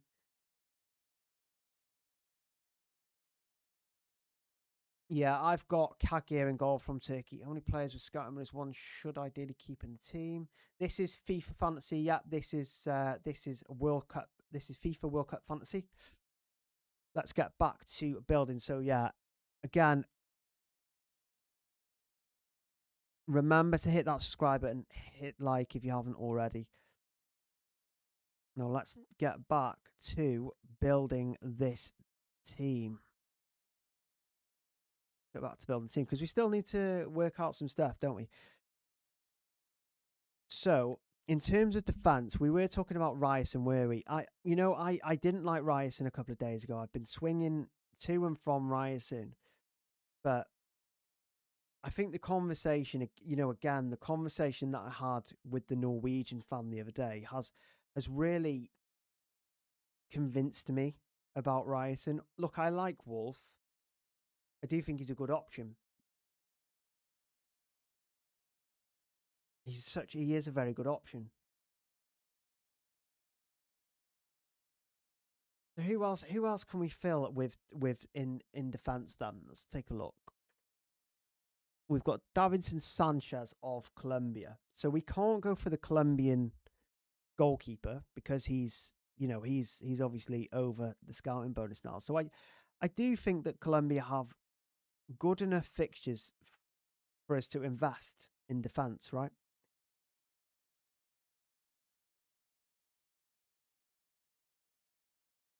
So Sanchez, he did score recently as well, didn't he?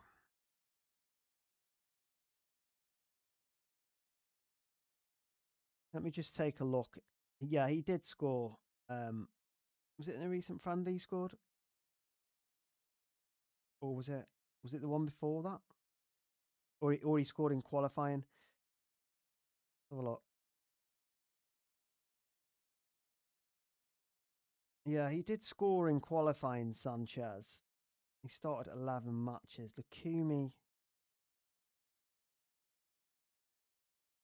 started 14 matches in qualifying. Davinson played 45 minutes.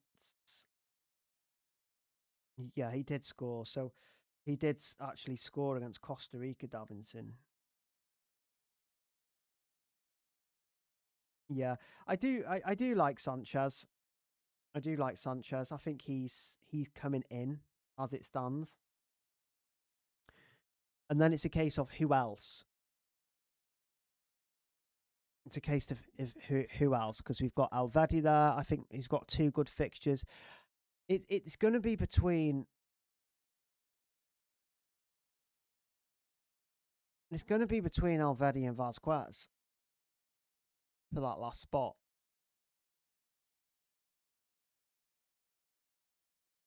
I do like Alvedi, to be honest. I do like him. Obviously he's going to get scouting bonus. I think Switzerland have 2 really good fixtures.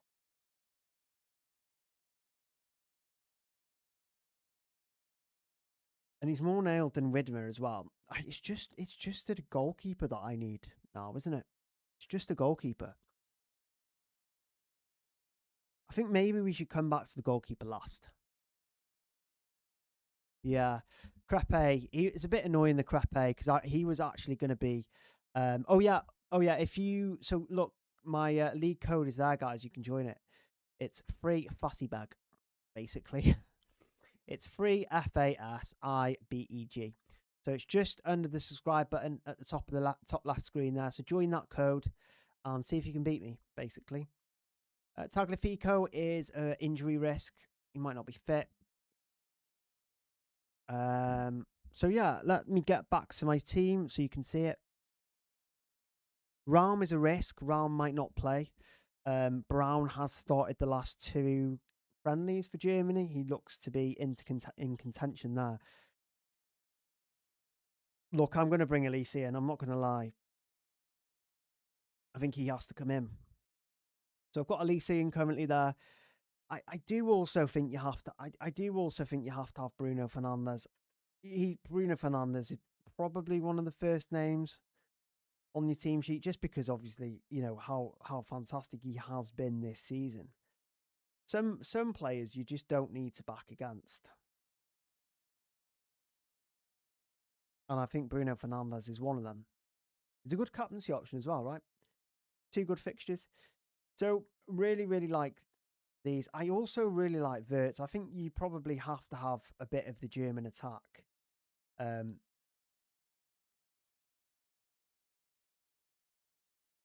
think you have to have a bit of the German attack. So I'm gonna bring Wirtz back in. How much budget have I got? 48 million. It's quite a lot of budget. Quite a lot of budget left. Rodriguez is Leonard Cole is actually injured. Oh, well, Vadi went up to 4.2%. Oh. It's not ideal, is it really? Oh, it's not ideal. Not the end of the world either, because we are very close to the deadline now. I think we need to watch Alvadi massively. We need to keep an eye on Alvadi, 100%.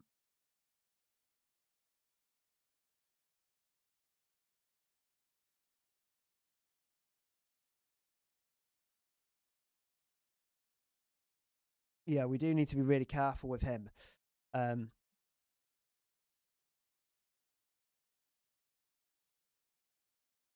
Yeah, you guys keep an eye on Alvadi. I don't mind Cucurella. I'm slightly nervous that, well, obviously one, he's quite not expensive, but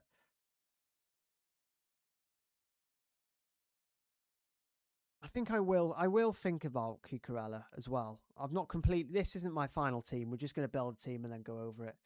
I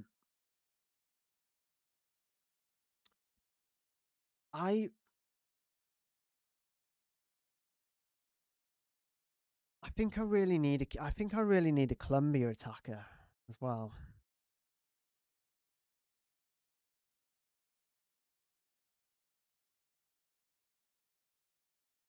I think I need a Colombia attacker. I am really between. I'm really between Diaz. The Diaz is okay. So none of them have got scouting bonus because Rodriguez is up to 5% and Diaz is 18%. So it's basically which one's a better asset. Obviously, you know, Diaz is 1.6 million more than Rodriguez, which is quite a lot. So Rodriguez is basically on all. Rodriguez is basically on all stat plays, isn't he?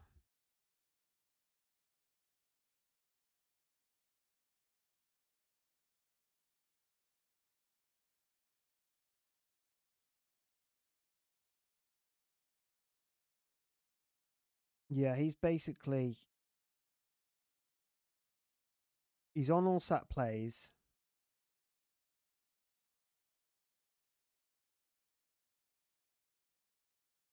He's on penalties. He's on penalties. He's on corners. He's on free kicks.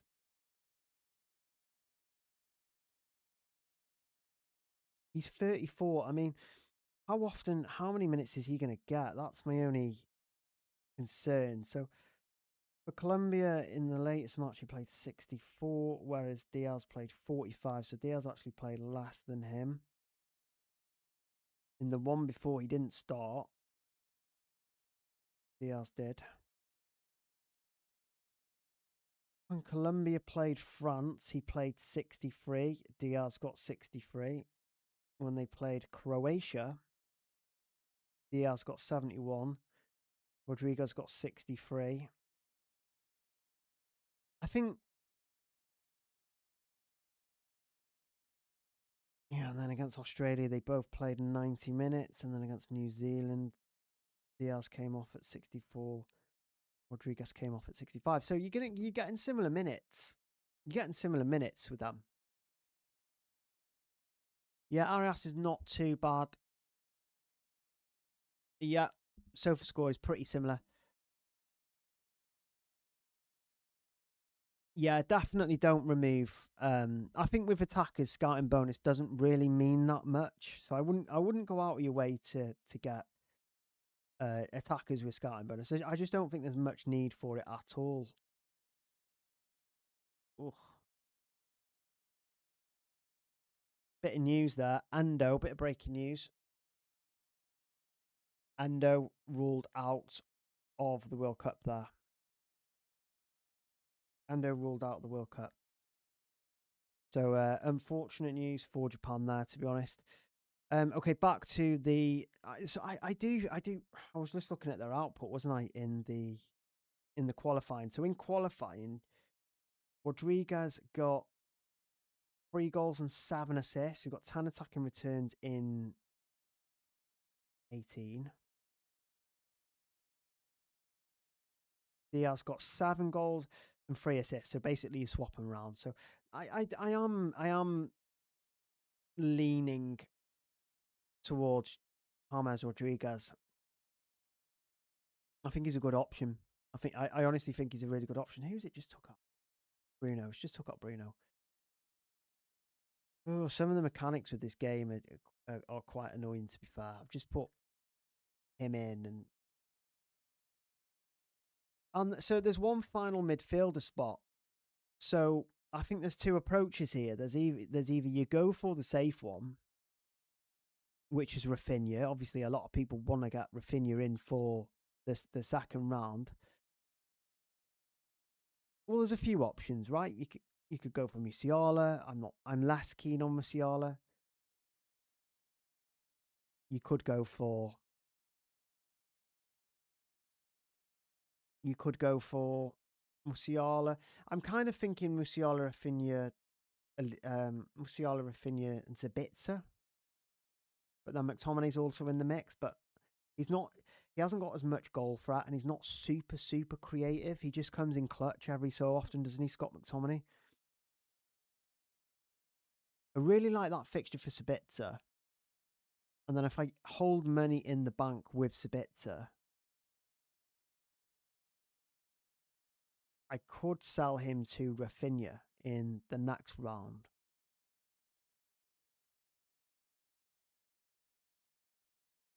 How good is Sabitzer? This is the thing. How good is he?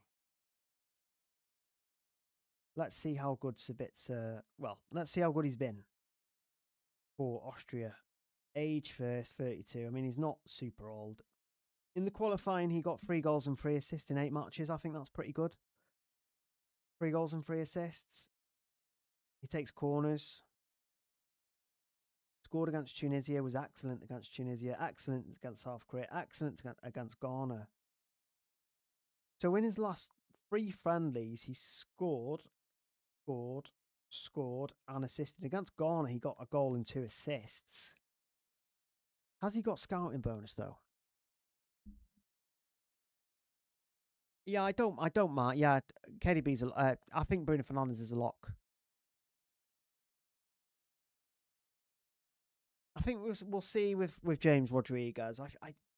We'll revisit a few of the picks. I think, but I do like Sabitzer for this, because you've got to remember Sabitzer is playing Jordan, who have been absolutely woeful. So not only has he got, well, he's at 4% Sabitzer. So you can't really see that. Well, he kind of can, but so he's on 4% at the moment. So he's got scouting, but I'm pretty sure he'll get scouting bonus unless a load of people watching the stream bring him in. How bad Jordan have been lately. Yeah, they were hammered by Switzerland. They conceded 2 to Colombia, 2 to Nigeria, 2 to Costa Rica, 3 to Morocco. It's been pretty grim for Colombia coming into this. In fact, they've conceded 5. They've conceded 11 big chances in the last 2 matches. I think that's enough to bring Sabitzer in. And then in terms of budget, how much budget have I got for the front three? 34 million. 34 million for the front row, basically. So now it's all about the forward and how am I gonna, what is the best way in which I can attack the first match day, right?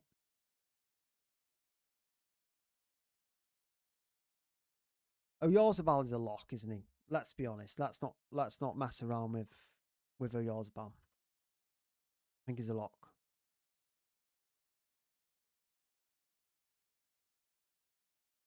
So let's get him in.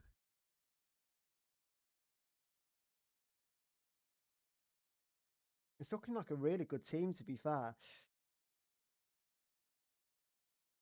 It's just the forward role, isn't it? The forward roles now. I just think that one German attacker is not enough. That's my only kind of.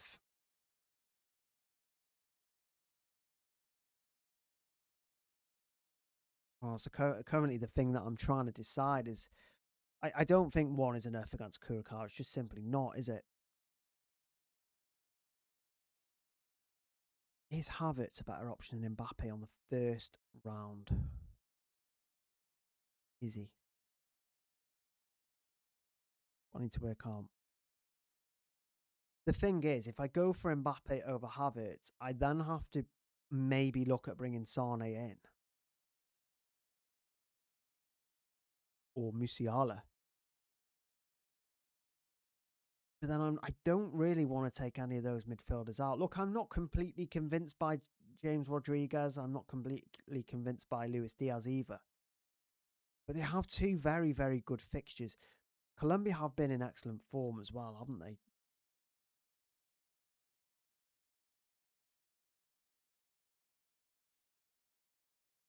Yeah, I look. I think the first fixture for Rafinha is very tough. It's rock solid. It's like rad. If you had to put it on a difficulty, if you had to put it on a fixture ticker, a Morocco fixture for Brazil is rad.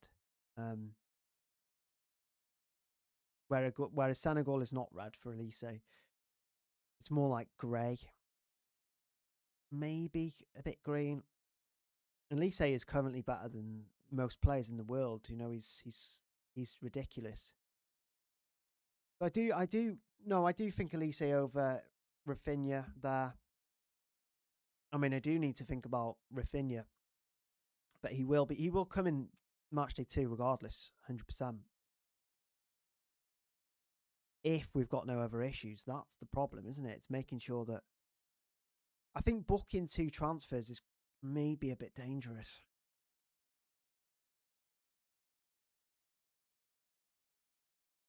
Because if I don't start with Mbappe,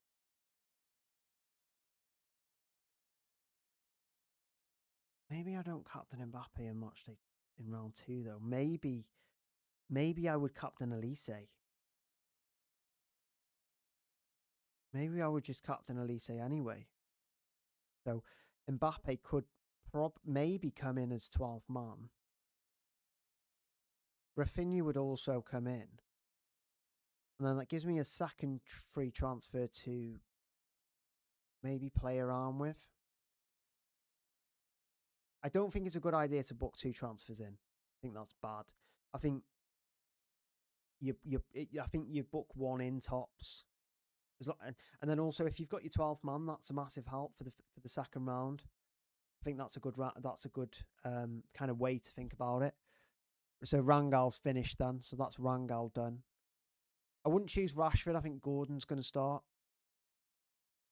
I think Haaland is. I think Haaland's an excellent option anyway.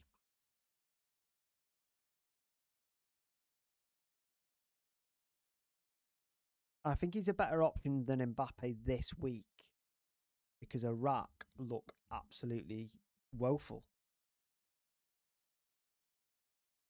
And then also, I probably also have to think about Kane, right?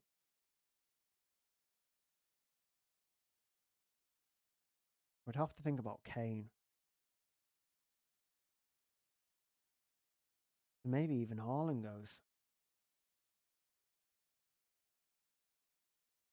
No.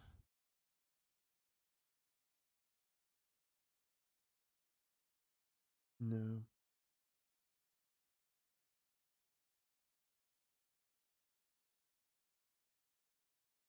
I'm going to put Haaland in for now because we can just review this stuff, right? I do think he's a great option. I think you have to own.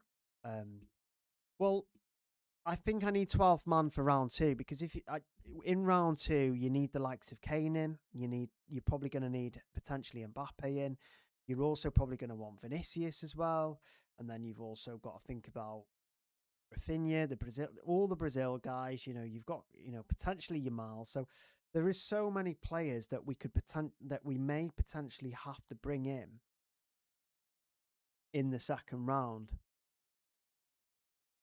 I don't just want to I just don't. I don't want to. Maybe I'm being too aggressive with Havertz and Sabitzer because Havertz and Sabitzer,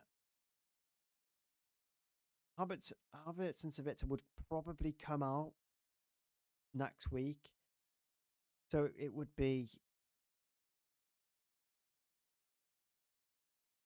probably be Mbappe 12th man,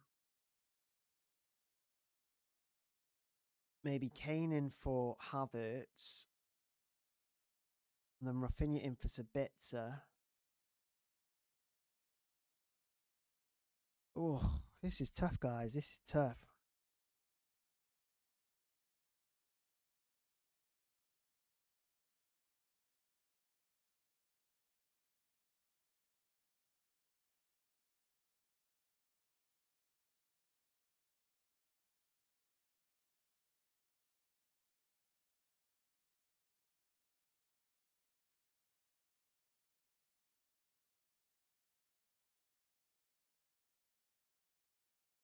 Um,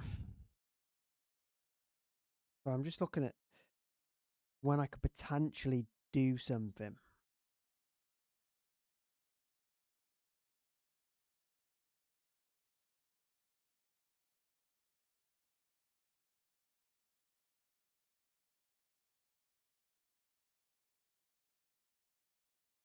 Just remember, guys, to hit subscribe if you haven't subscribed already. You can also, again, super chats are available, but you can also join my league code just there. So be sure to join that league code if you have not joined already. I am kind of leaning.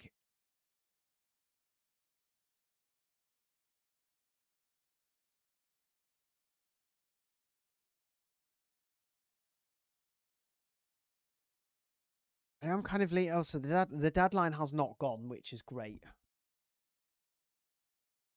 Yeah, Sabitz has been in fantastic form. He plays a really horrific side, and he's also got scouting bonus. So he's there you go. You can see that.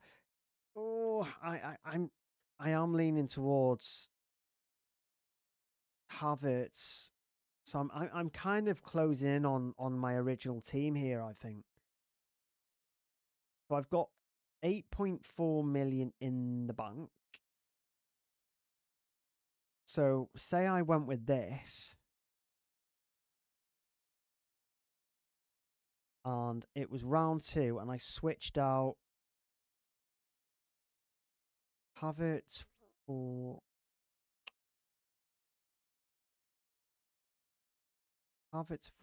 Kane. Sabitzer for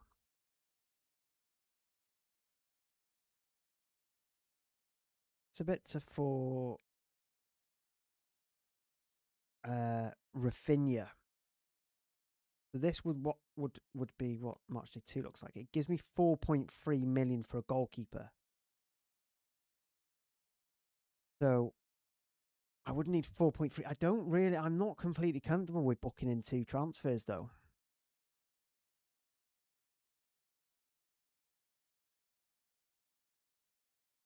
Maybe it makes sense to have Rafinha or Kane in already. I just really don't like their first fixtures. That's the problem. So I've got 4.3 million for a goalkeeper at the moment. I'm just going to bring back in.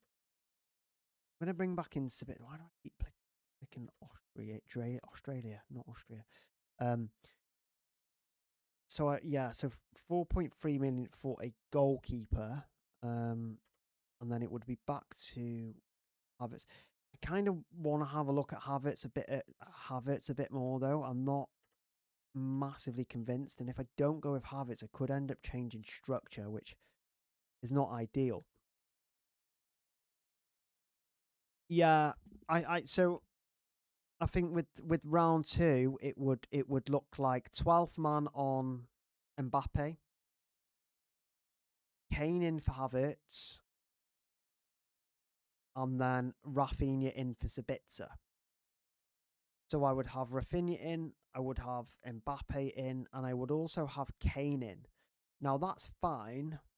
That is fine. Yeah, Rafinha's fine. I mean, he's okay for the first round, but I mean, he's okay. He's okay.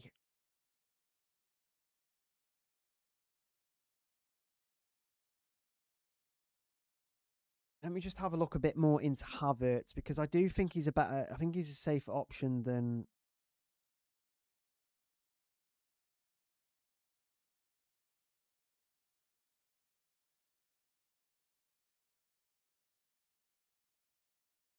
I do think he's a safer option than Musiala in terms of fitness. Just let me have a look at Havertz.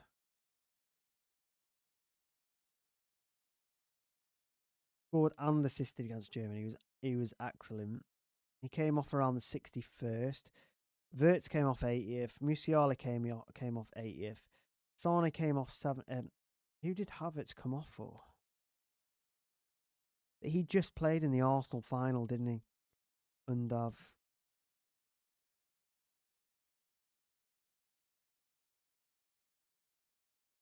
it's just I feel like Havertz is a great option.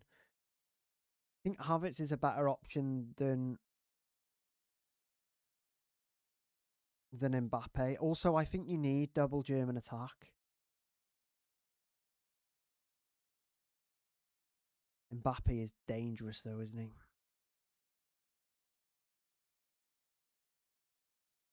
But then I wouldn't be if I had Mbappe in now, I wouldn't be able to bring Kane in. It'd have to be for Haaland. If I did.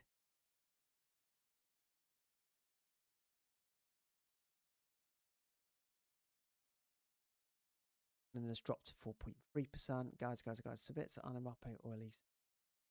I would go for Elise, I think. Yeah, I don't want to make. I don't really want to make too many transfers. I wouldn't be entirely happy.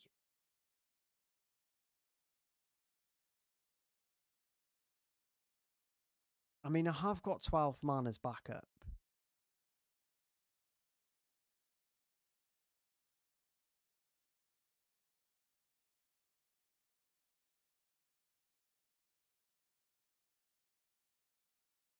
Mbappe in feels like a safe move. Having Rafinha in feels like a safe one as well. See, in midfield, it's only really Rafinha I'd want for Haiti. Maybe Vinny.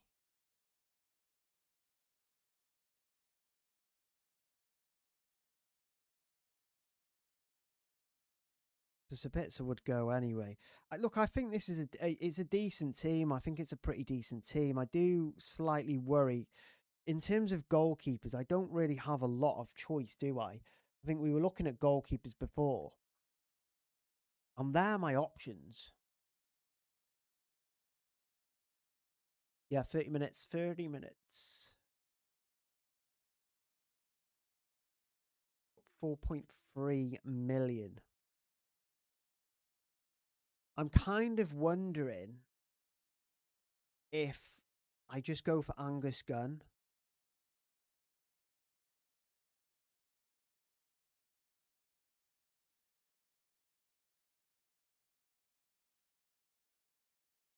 Because if I go for Angus Gunn, it might allow me more money.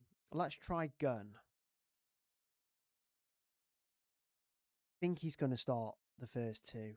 He's not amazing against Morocco, but Morocco do struggle to score goals sometimes. So this move, including Gunn, would give me it's got 4.8 million in the bank. So just want to do those round two moves again. So the round two moves would be Havertz to Mbappe. This is what I would do ahead of round two. No, it would be Havertz to Kane.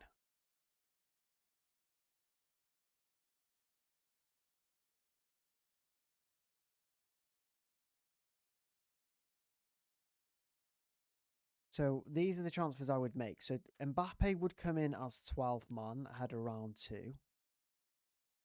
Kane would come in for Havertz. It's a bit...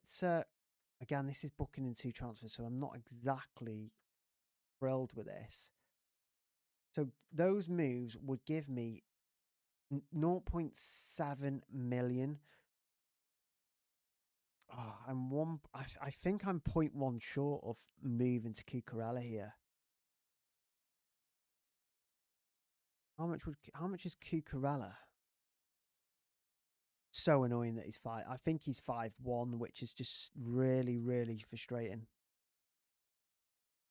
I'm pretty sure he's 5'1".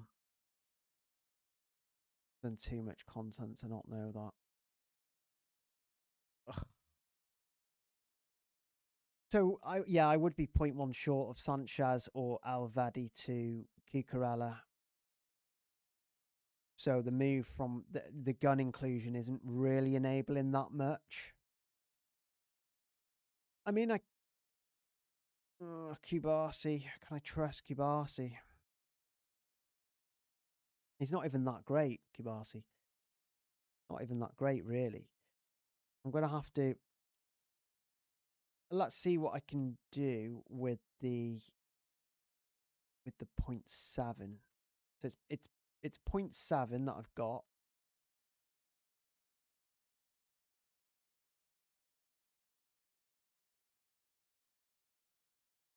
So let's get Havertz back in.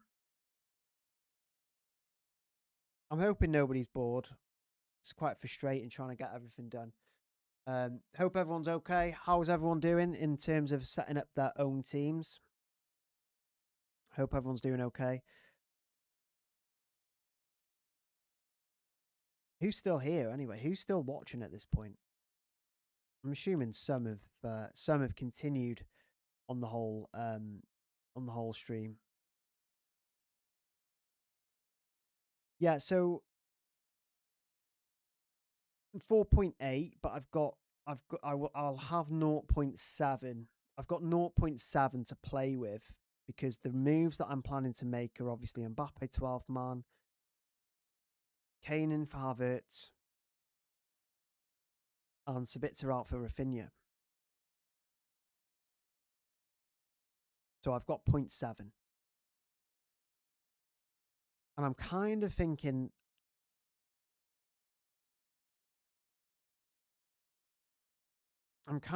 about who I can bring in. I've only got 4.3 for a keeper. No, he's just been so creative, Rice, and I think that's the issue.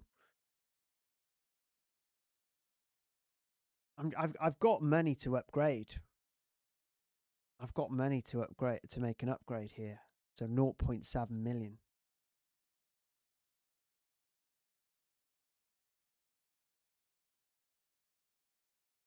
I think Gunn is safe. I do think he's safe for the first two. Let me just double check. Just a reminder, you can see my league code on the screen there.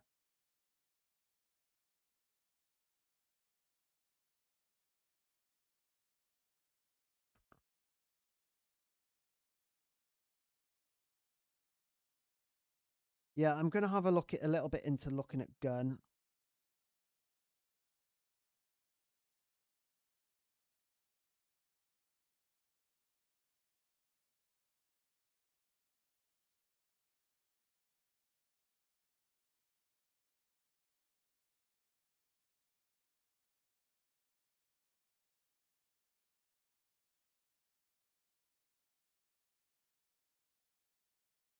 Ah,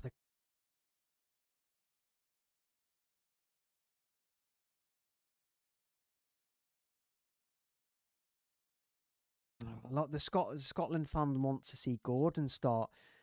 The goalkeeper is an issue. The goalkeeper is an issue for me, and I've got 0.7 million.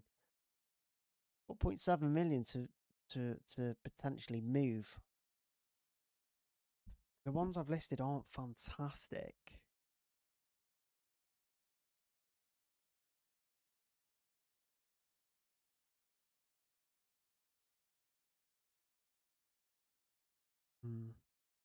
It's just goal. It's goal. I think goalkeeper's my issue.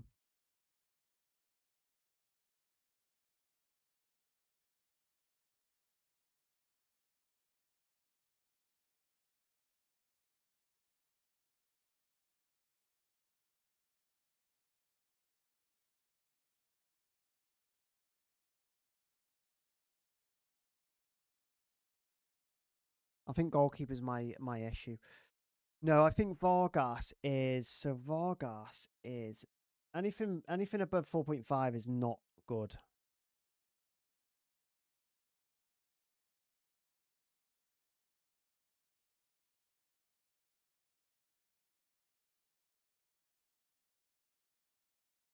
Vargas is 4.4.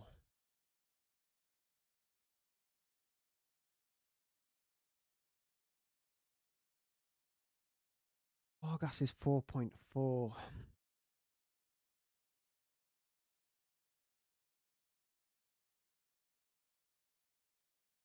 I do slightly worry about Vargas. A little bit. 4.4, that is pretty close, that, isn't it? Pretty close.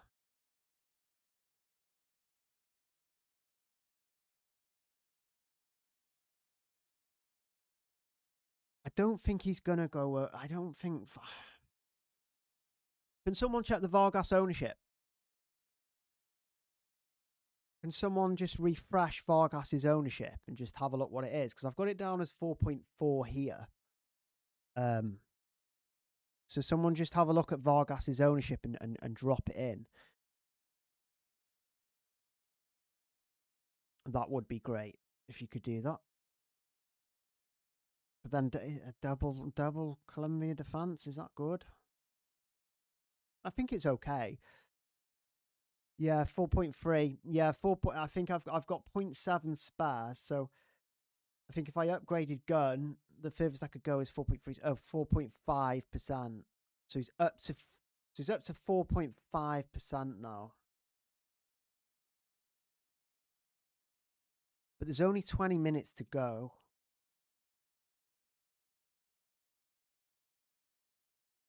Ugh.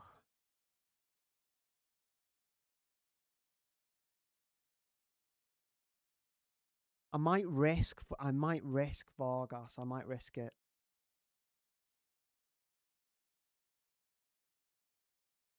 Might risk Vargas. Let me have a look.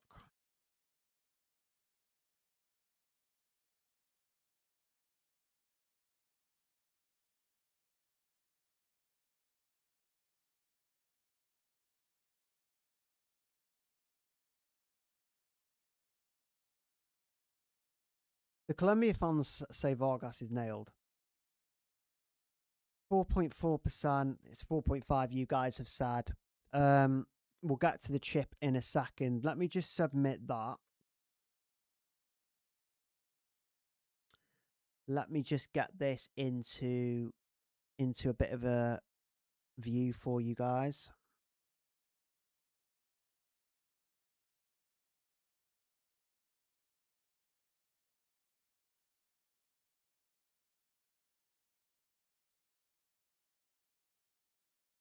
There you go. That's my team currently.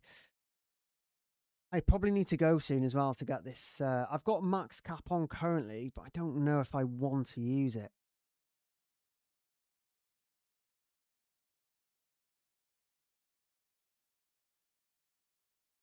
I think it might help looking at the fixtures. So the best captaincy, I mean, if we get good hauls from... If we get good points from the Germans on Sunday, because I think that's probably the kind of place that people are looking for. They could probably stick, and then they're moving to Spain against Cape Verde, then moving to France and Senegal, then Holland against Iraq.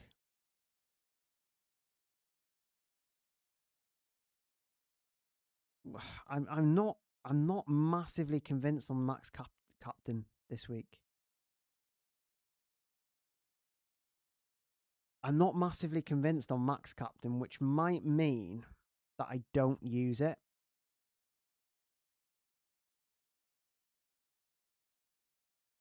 Could end up using it in the last stages. I'm not really bothered about the fact that it's in the latter stages. I think I'm more worried that I could end up wasting it, but then it's a tough chip.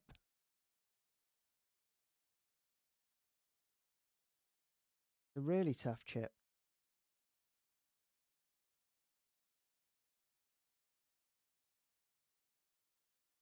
I don't know, because I've got no Cucurella and I've got no Mexican player. My first captain would be Alvedi, wouldn't it? What is Alvedi's ownership, guys? Is he approaching the Is he approaching the 5%? Alvedi? Don't mind De Ketelaere. Yeah, I think Crepeau will go over.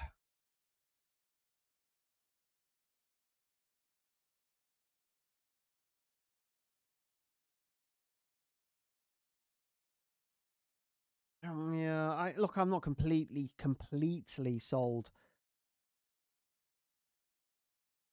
on Havertz, but I still think he outscores Mbappe this week. If I do have Mbappe, it's who do I go for, right? It's who do I... One, it gives me a headache as to who to captain between him and Elise. But then I've got only one German attacker against Curacao. And I don't see me taking out another midfielder. That's the only issue. But I do probably need to get home. I haven't got max captainship on. I won't be using a max captainship by the looks of it. This is probably going to be my team, guys. I just want to say I'm really thankful to everyone who has joined me. I do want to probably share my tweet team on Twitter at some point.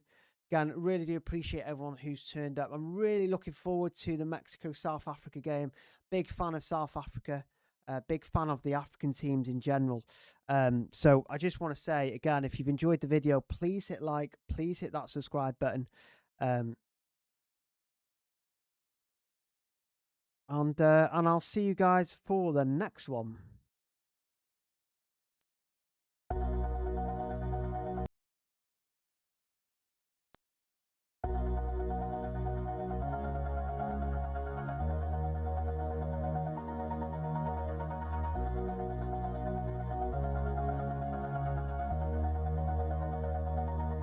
All this time,